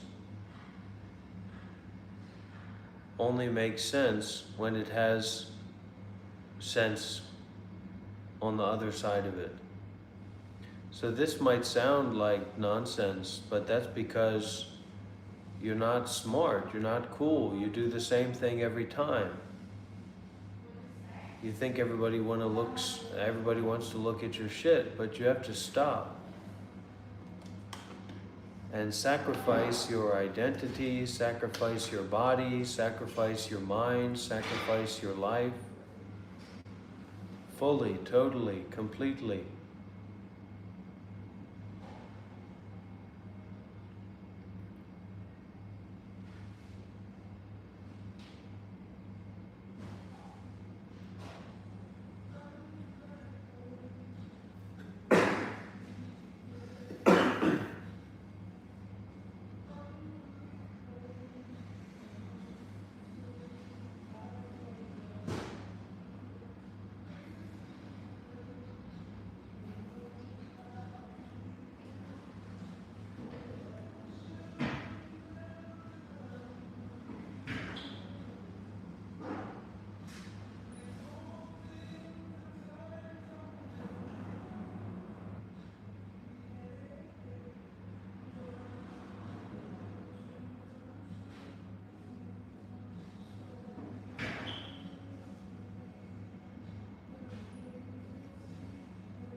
Your happiness and your joy and your good life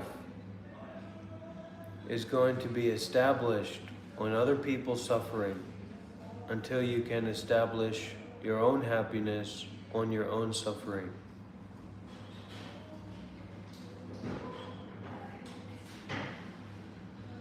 No mud, no lotus. So you have to start drinking up the mud of your direct experience, especially in your body. What you think doesn't matter. Where does what you think matters? In your imaginary world, in your head? This is the real world. Doesn't matter what you think. Imagine telling the barista at the coffee shop about what you've been thinking about. You'll be arrested, you'll be charged with malpractice. You'll be institutionalized, you'll be electrocuted. You'll be injected with subliminal chemicals to keep you out of the general population. You understand? We're on the first train to Melbourne. The second train to Melbourne, technically. This is where it all begins. This is where it all comes to end. This is the starting point for the ending. This is the finishing line for the beginning.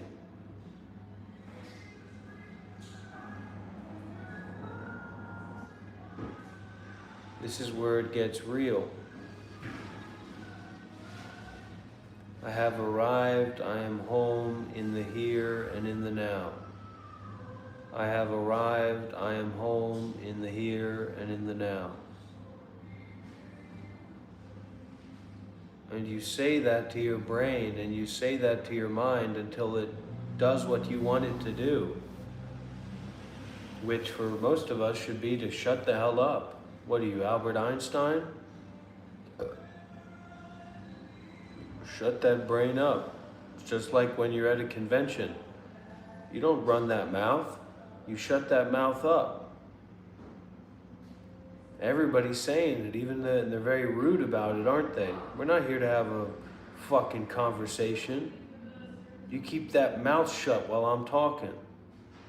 And how dare they say that to everybody? Well, they've already said it. That's what the whole convention's about, telling people to shut their mouths and listen. You want to think about things, start your own YouTube channel.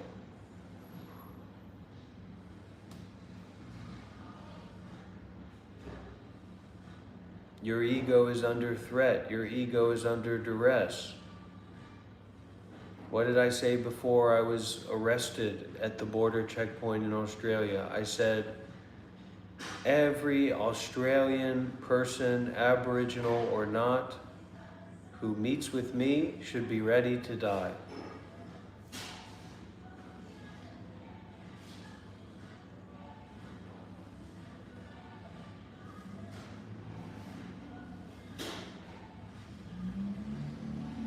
Don't expect me to be ready to die. I want to live my life. I got a good life going on for me here. But you better be ready to die.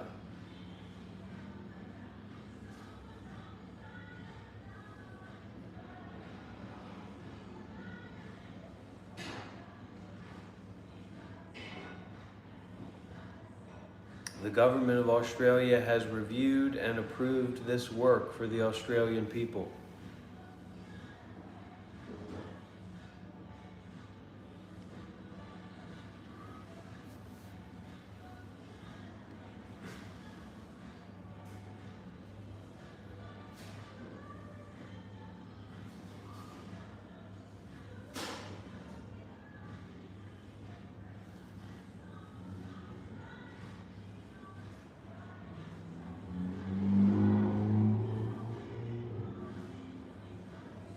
Think about someone getting on top of you, holding you down and smothering you. In the bush, in the middle of nowhere where no one can help you. Think of yourself as a child and you're being smothered like that. That is the way we should practice meditation. that is the proper valuation that should be given to each and every breath, each and every sensation, not even breath, just those flow, the moments of flow, the ocean of flow. You should breathe like that, you greedy, self-centered, ignorant, dilapidated ego monster. You should appreciate each and every moment of that breathing.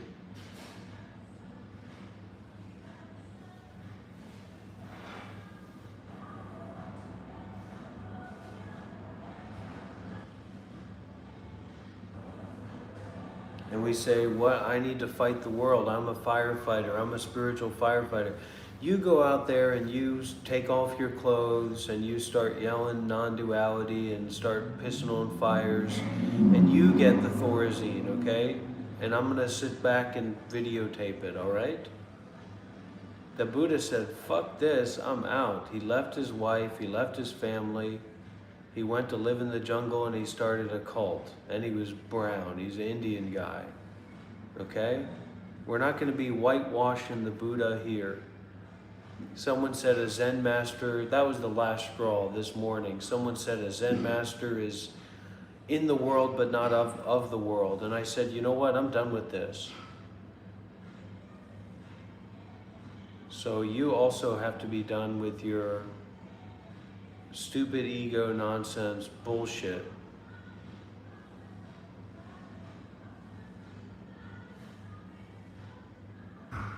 And start breathing the truth in the forest of renouncing your identity. The world is to be used only. The world is to be experienced only without attachment. Everything here, the white people had one thing right. Everything here is for our exploitation without attachment. Until the very essence, until the very core of the world is used up. Use it without attachment. Or don't use it, also without attachment. No deals, no expectations, just like Anthony Bourdain, no reservations, day by day, moment by moment, breath by breath. The richness of renouncing the ego identity, the self-identity.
Think about your worst nightmare. Think about your worst trauma.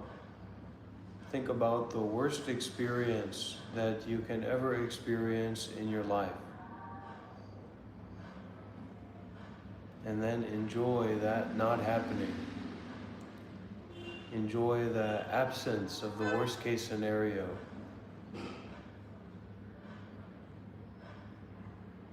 And have gratitude for the way that this is right now already. Deep gratitude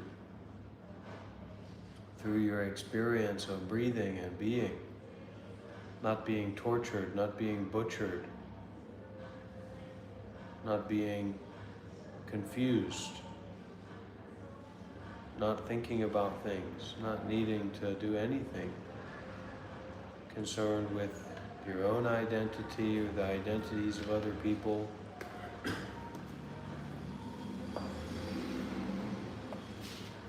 To rejuvenate the elixir of Nibbana in your DMT gland.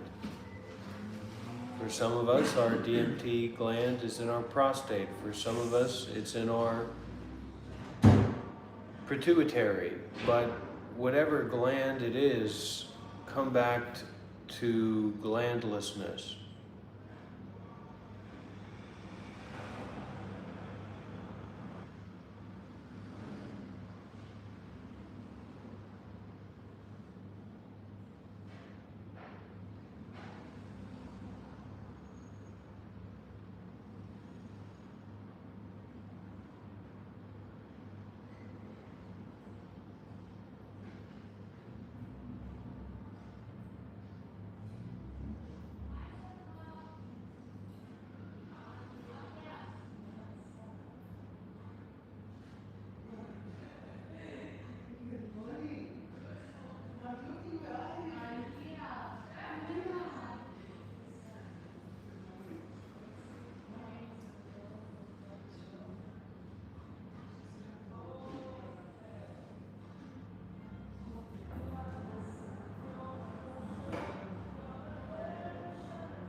Your life is over. Your life is never going to work out.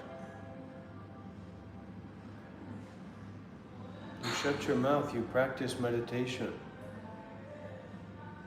You try seriously, or you get the hell out of here.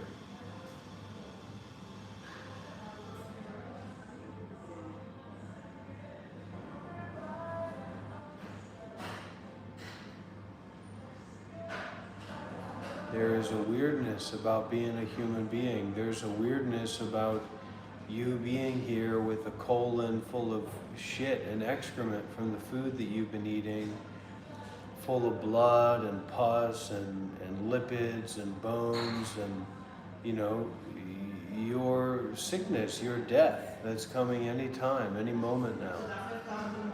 There's a real weirdness about that, isn't there? There's a sickness about it. There's a not idealness about it. There's a shittiness about it, isn't there? There's a shittiness about your body. There's a shittiness about your mind. There's a shittiness about your life. There's a shittiness about the world. So this is the Dhamma. This is the Dhamma of suffering. And it's only once we can taste the shit all over our mouth. It's only once our teeth and our tongue and our lips and everything is coated with shit that we can say, wait a minute, I don't like shit. And I'd rather not keep eating shit. I'd rather not keep suffering. Now we have the path to ending suffering.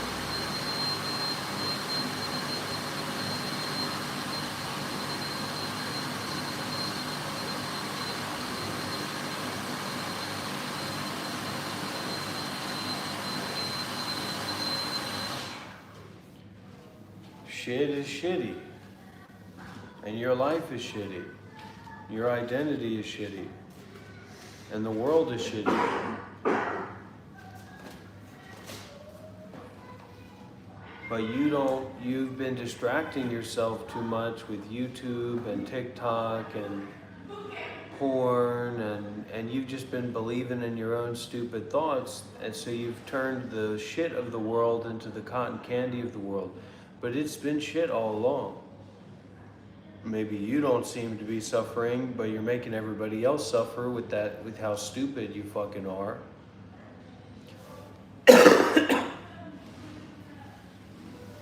So this is our chance to transform that suffering into the bliss and the freedom of Nibbana. But Nibbana comes from shittiness, not from convincing yourself that, you know, everything's fantastic and fine, or finding a perspective where everything becomes nice. Even if you're enlightened, even if you're nice deep down, you know, your shit doesn't stink, you're surrounded by the shittiness of others, not just of now, but of the past as well. So you've got to become a very serious facer, a very serious confronter of this experience of shittiness.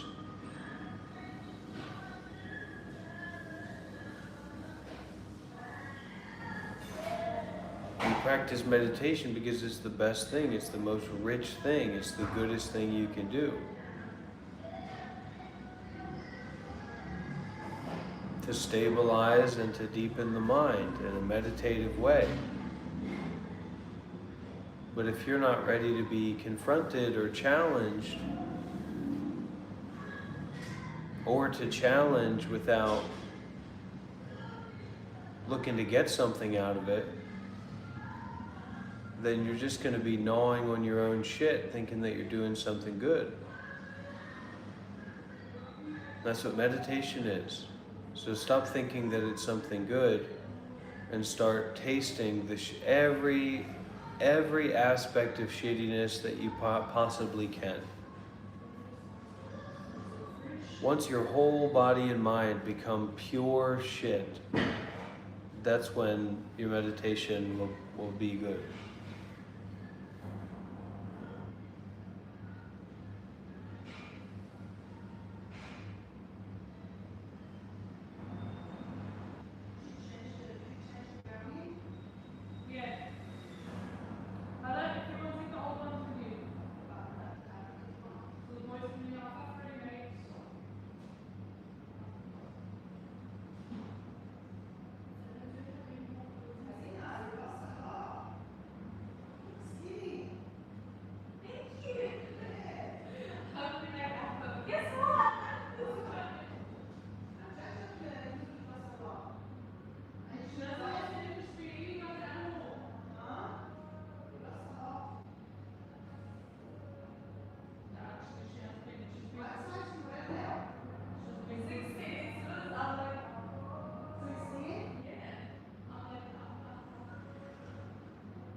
good thing about being in the meditation convention or the meta convention for that matter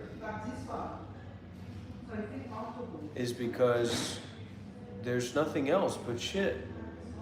It's like being in India. You can sometimes you can't even find a toilet. People are just shitting in the alleyways. There's nothing but shit.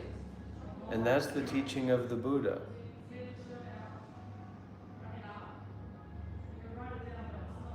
This is all shit. And it's to be used without attachment, or, call yourself the devil of shit eating. Nobody cares. If that's the way you want to live your life, that's fine.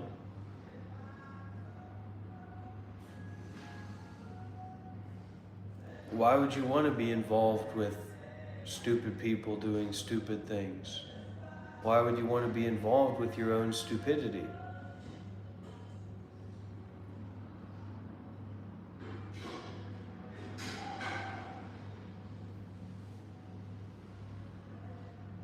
I wouldn't want to be involved with that. I wouldn't want to be involved with your stupidity. And I wouldn't want to be involved with my stupidity either if I had a choice. But if you're not willing to suffer, if you're not willing to feel how stupid you are, how much of a loser you are, how weak you are, then you have no choice. It's just like dumb and dumber in a room, dumb and dumber and dumbest in a room together, trying to figure out what they want to do, honking each other's noses. It's a hopeless. Totally hopeless. Your identity is totally hopeless. Your life is totally hopeless. You go, let's find a group home, let's find a psychiatric ward, let's find a group of drunk aboriginals. It's not going to be that hard here in Australia. Why are you better than them? Because your skin color is different? Because you got more money in your pocket than them? Their lives are hopeless. Why isn't your life hopeless? You make up some kind of explanation of bullshit. Modern people's lives have just become shit eaters.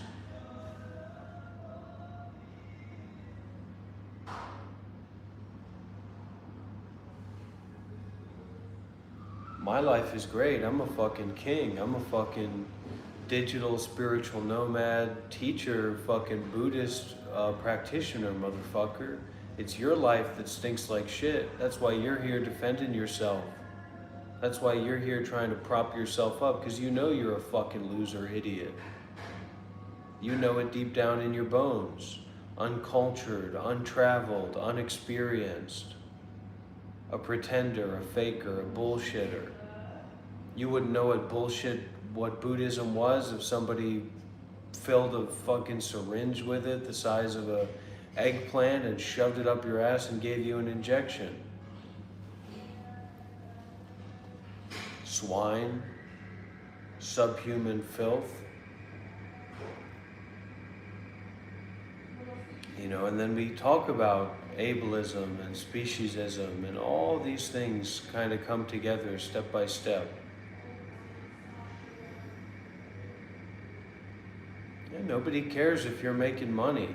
The worst people in the world are the wealthiest people in the world. The worst things that have ever been done to other human beings in the world were done for the sake of money. Who cares if you got money? Fucking bum.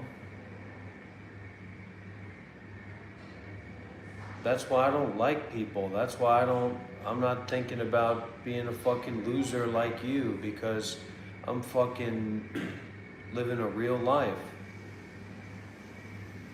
Not a slave for making money so that I can be more convinced of my own bullshit. You're gonna pay my rent, Colin or Connor or Russian characters. I don't need to worry about paying rent.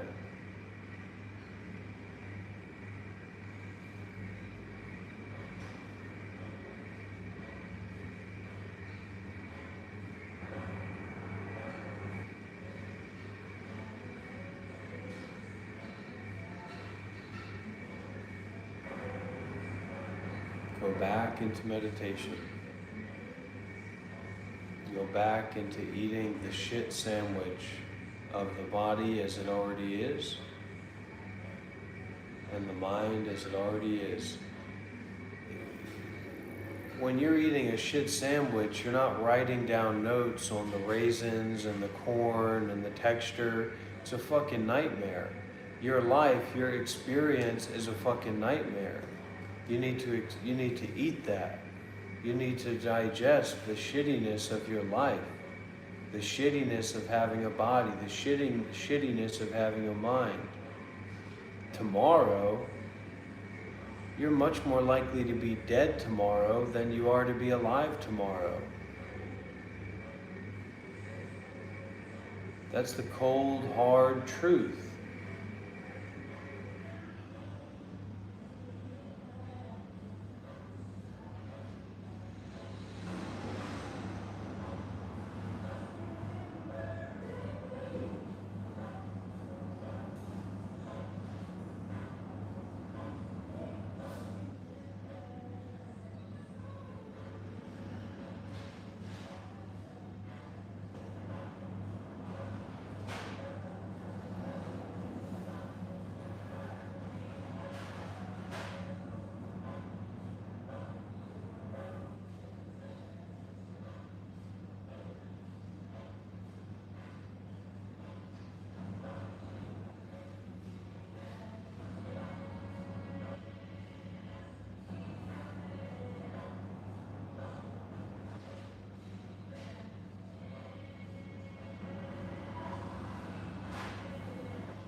Everybody wants to be a king and a queen. They think they are because they got fucking hot water and cheeseburgers in their house.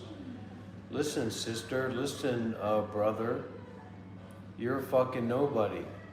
Your university degree, if you even got that, ain't worth shit. You're a peasant, you're a bum, you're an uneducated freak.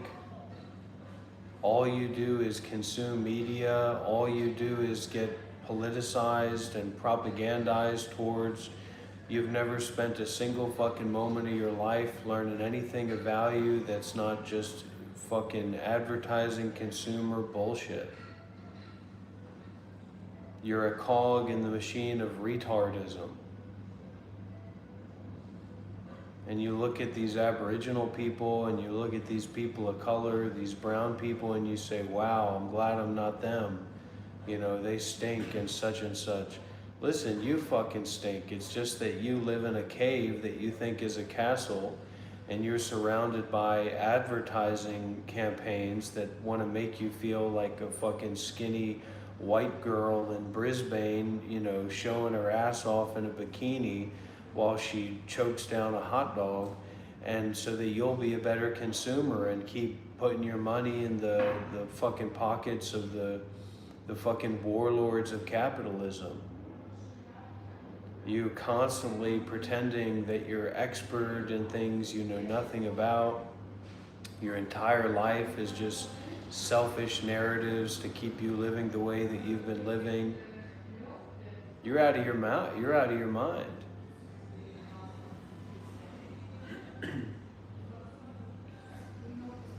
So this is hardcore Buddhism. This is hardcore Dharma.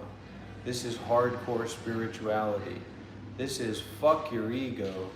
We're talking about the truth. And if your ego gets offended, then do what you usually do when your ego gets offended. Go and look down on a brown person. Go and send $10 to Gaza. Go and fucking disassociate on TikTok and YouTube and, vote for some white vampire-ish political neophyte monster to run the country and to take more money from poor people. You know what I mean? Go and do something about it. That's right.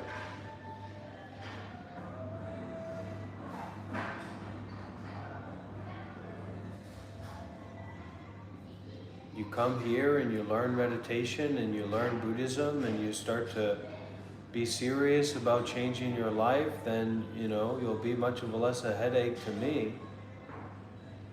Who knows, maybe you'll put some money in my pocket for my teachings, for my work. But I don't give a fuck what you do, just don't bring your ego bullshit here. Okay? I'm on the run. I'm on the run from white ego nightmare world scenarios, okay?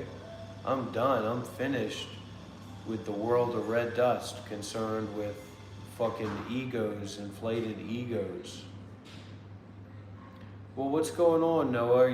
We're taking the next train or the second train to Melbourne, so if you want to meet us there. And these people become, Jack Black becomes a financial consultant. I'm gonna financially consult my foot up your ass. Who the fuck do you think you are, telling another man what to do with his life? Get the fuck out of here. Yeah, I'm gonna get a reality check from how fucking much people like Skunk and Avian stink. You got a good name there, Skunk.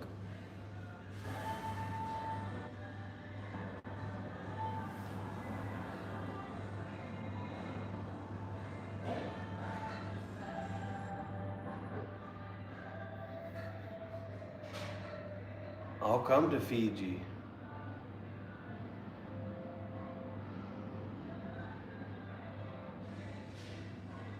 We're practicing meditation. We're teaching people how to go beyond their egos.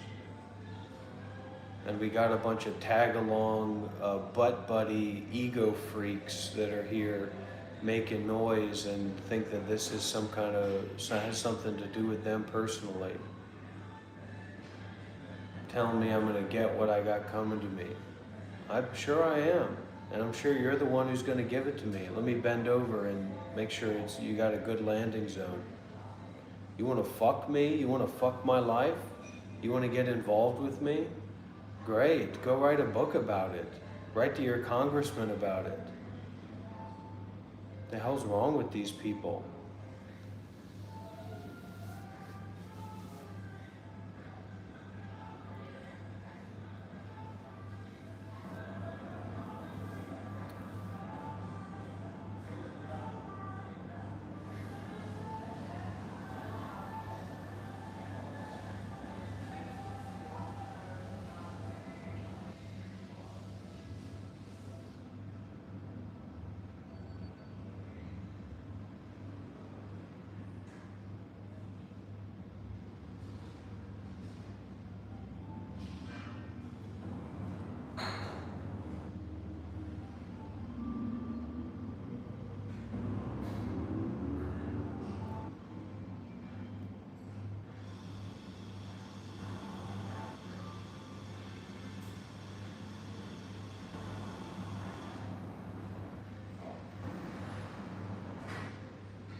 You want to get something to eat from here? No, because I have a bit of food.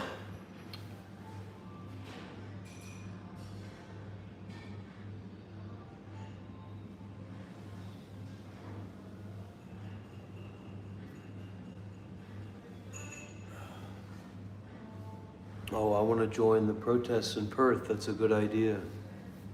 What is it for? It's for the Ritson.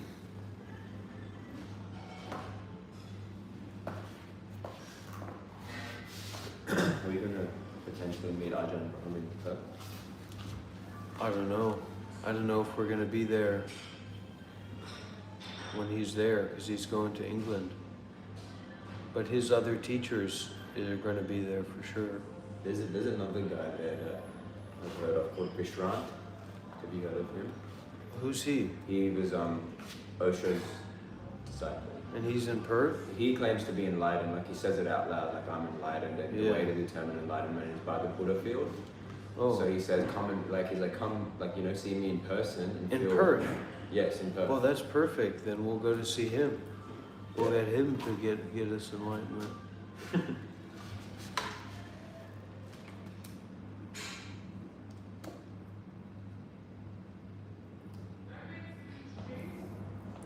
Do protesters get arrested in Australia, Aditya? No idea, I've never protested. Okay, you don't know. I think there is a degree of free speech and non-violent protest that you can do. Mm. And I think if I ever got arrested, I'll be okay because I have nothing. I think they'll be pretty lenient. You can eat this? No. Oh, these are good. If you want some food, you can get some. I had breakfast, so I'm full. Well, I've been eating these cookies. I'm supposed to be on my weight loss journey, so. And we're out in the bush. Go ahead.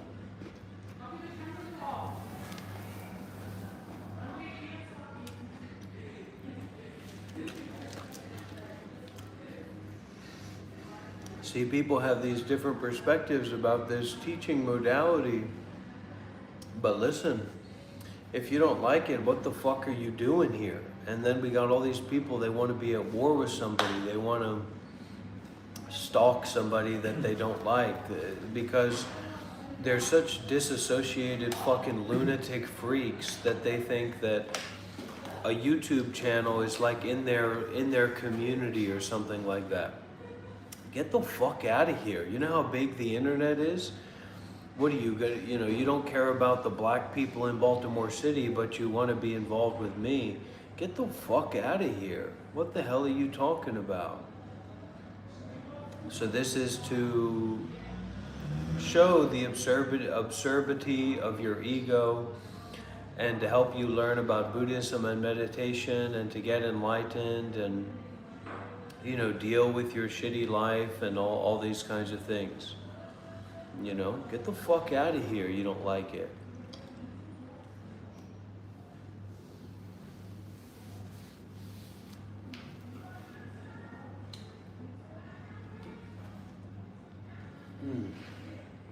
Yeah. So I'll get I'll get a hostel here.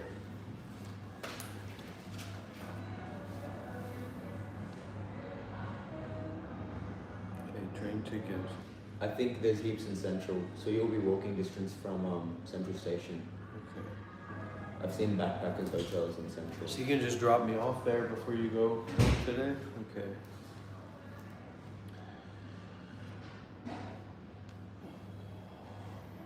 Central.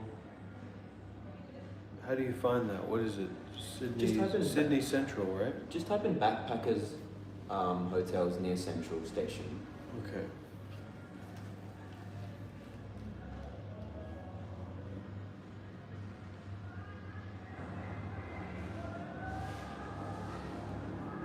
Over here, is this nearby the Opera House? Is this the area? Yeah, so Central Station, it's called Central, you can see it. Yeah, okay. Yeah, I'll find some place. Listen, I mean, what people are, look, this isn't for kids, you know what I mean? This is, kids are a little bit too intelligent to be looking for their fucking role models on YouTube Shorts. They're looking for brain rot material. The people we're dealing with here are people who happen to be scrolling or whatever, and the fucking degenerate scum of the world, scrolling through YouTube. So I don't have a problem with that. You don't see me coming to your house and bothering you and stalking you because, your house is shitty and stuff. So leave me alone.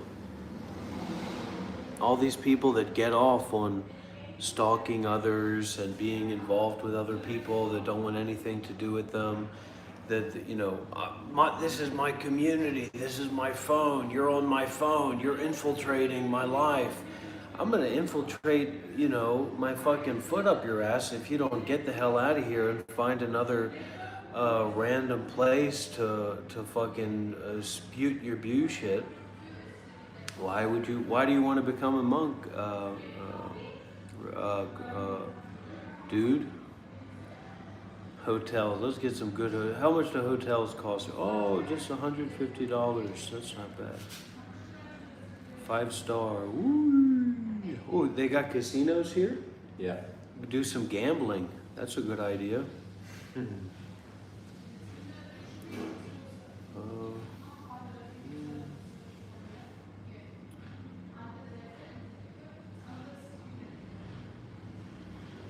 Today's Sunday. Yeah.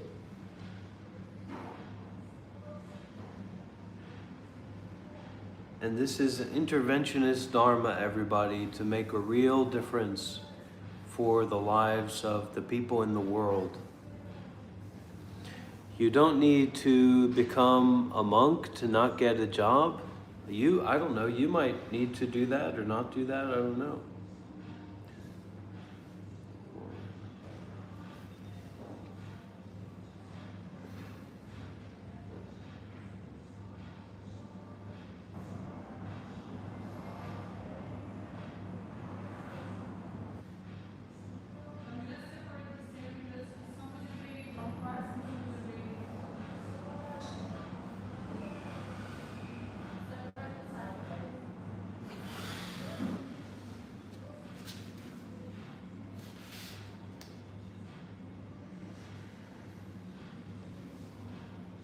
Again and again and again and again and again and again and again and again and again and again. Zachary, it's been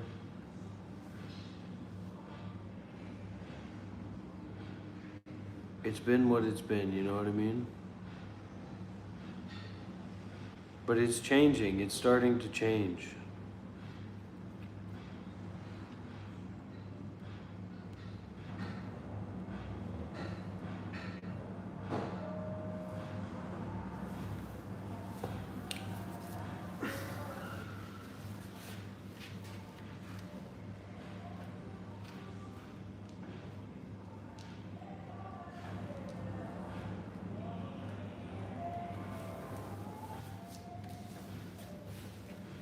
You know what your teacher, Sado Otomaru, Yeah. is up to these days? He's in India right now, in Mumbai, and he's traveling around in India a little bit. And he's going to be going to Vietnam for like a week, and then going to Myanmar. So India for a week, Yeah, I was Vietnam. trying to find some of his content, but you've actually uploaded most of his content on YouTube. But it's a bit hard to understand him, his English. Yeah.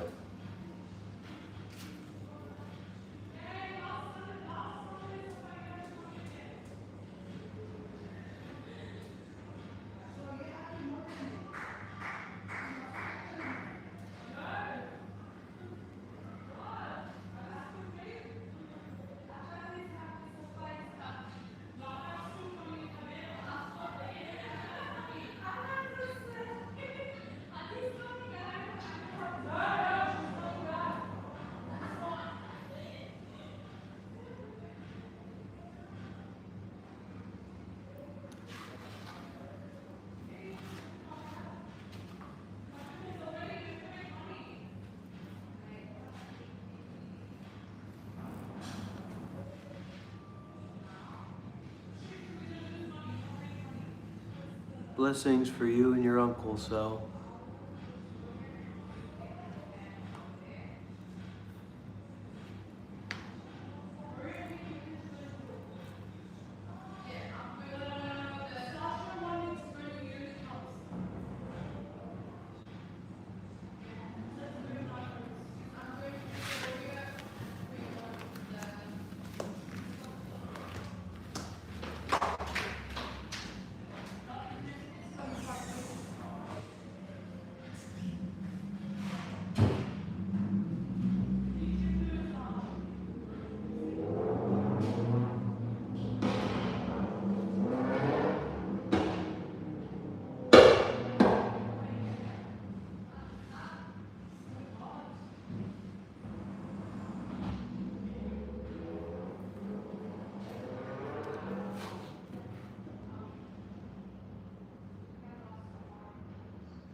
Okay, wow, that's great.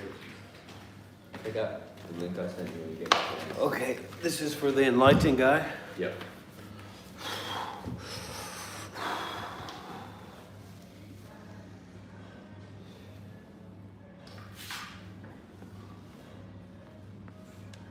Have you ever been in the presence of someone with a Buddha field?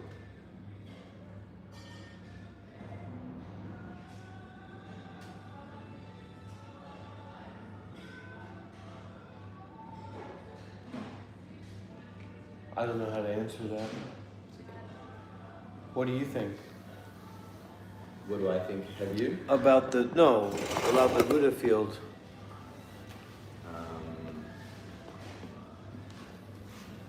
I think it's a legit thing. I think it's something that you can cultivate. I'm sure. I've never been in the presence of Satguru or the other Indian yogi. I forgot his name. Skinny one with long hair. But I've heard people say, it's like doing those in-person sessions or satsangs or whatever it is. Like you do feel some kind of. I think their presence can be kind of like a catalyst. Yeah. Yeah, I've experienced that too, I think. Yeah, it's very rare to come across people who've kind of cultivated that. I think. I don't know. Or maybe it's simply because I am not receptive enough yet.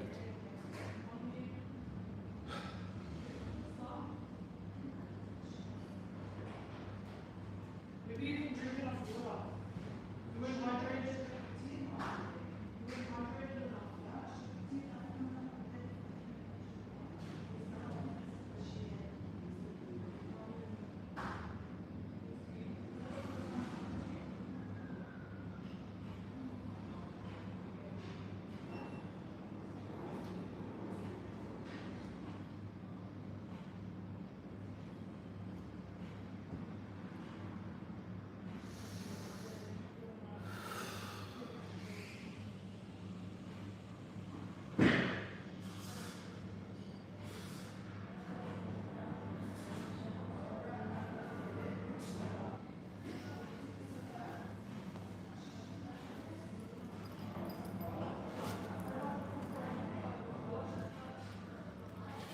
Not everybody's the same kind of person. There's a lot of different kind of people. You know, a lot of people out there would like to see me end up in a psych ward and to see me as the next Aboriginals, you know, for my life. But that's not going to happen, okay?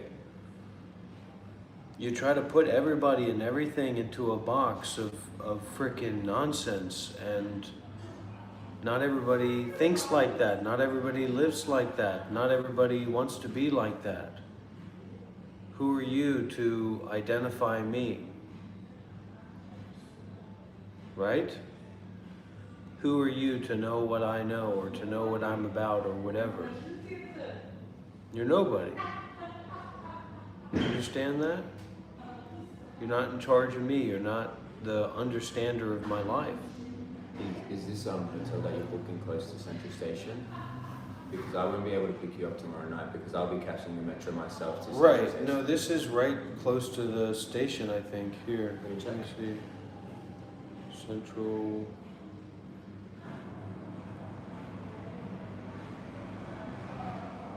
Central Station, right? Yeah. 30-minute walk. So that's. Is that okay with you? There are some. I'll take that I a will- taxi or something. Okay. What's somewhat? There are some that are very, very close that I've seen near Central Station, like backpacker hotels, but it's up to you. That's still relatively close.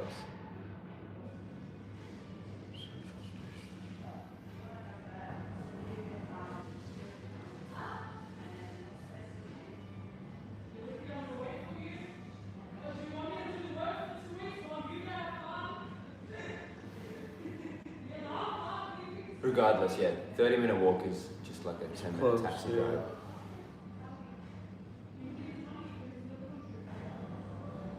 But I don't know how the economies work in places like this. People make, because everything's so expensive. So Yeah, I think the same thing too. I don't know. I think unless you have a 9 to 5, stable income, yeah, you better be a good business person. yeah.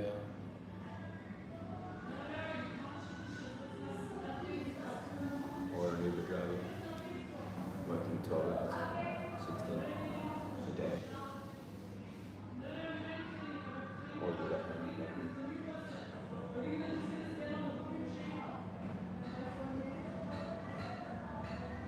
But you know, like even when I was in uni, there were people making money through illegal methods, and one of them was actually going on the dark web and getting other people's credit cards. That's a good way to do it. Yeah. That's a good way to make money illegally. Yeah. I've heard. Yeah.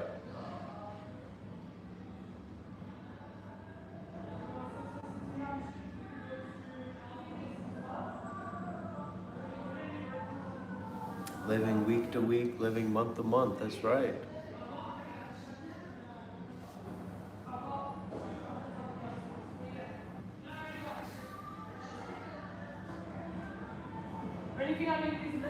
And the way they justify, you know, using other people's credit cards is the bank reimburses them, so ultimately they're only taking from the bank. Yeah. Well, I can't stop people from doing that and then sending me donation from their ill-gotten gains. I can't control that. That's not under my control. So I don't know what people do to make their money or whatever.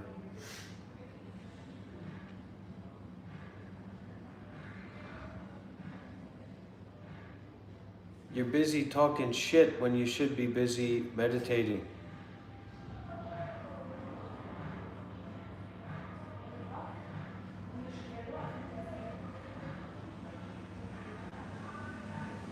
This isn't your fucking poetry hour.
I'm doing satsang online with people all around the world is people are falling in once they learn to tune in. As you become more conscious, you get to recognize that you are responsible for your suffering. It's not the other, it's not the world, it's you that creates it through your resistance. And if you're responsible for it, then you can change it, you can stop it. And this is actually true.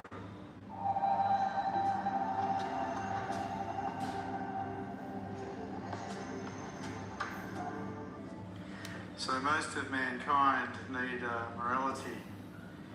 They need a set of rules to live by because they haven't risen that far above the animal in consciousness levels. And so they need to live by a certain set of rules that stop them from hurting other people or taking advantage of other people. Basically Maybe we doing can the get wrong to Perth by thing. Friday this week itself. This is not a requirement once heart Maybe. awakens in a human. Because the way that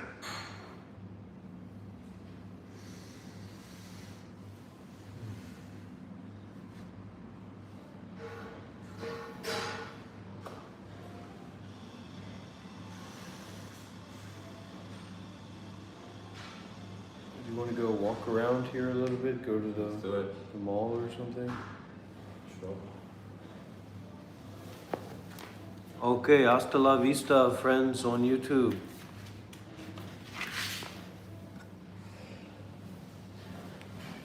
See you again soon. Thank you for your support.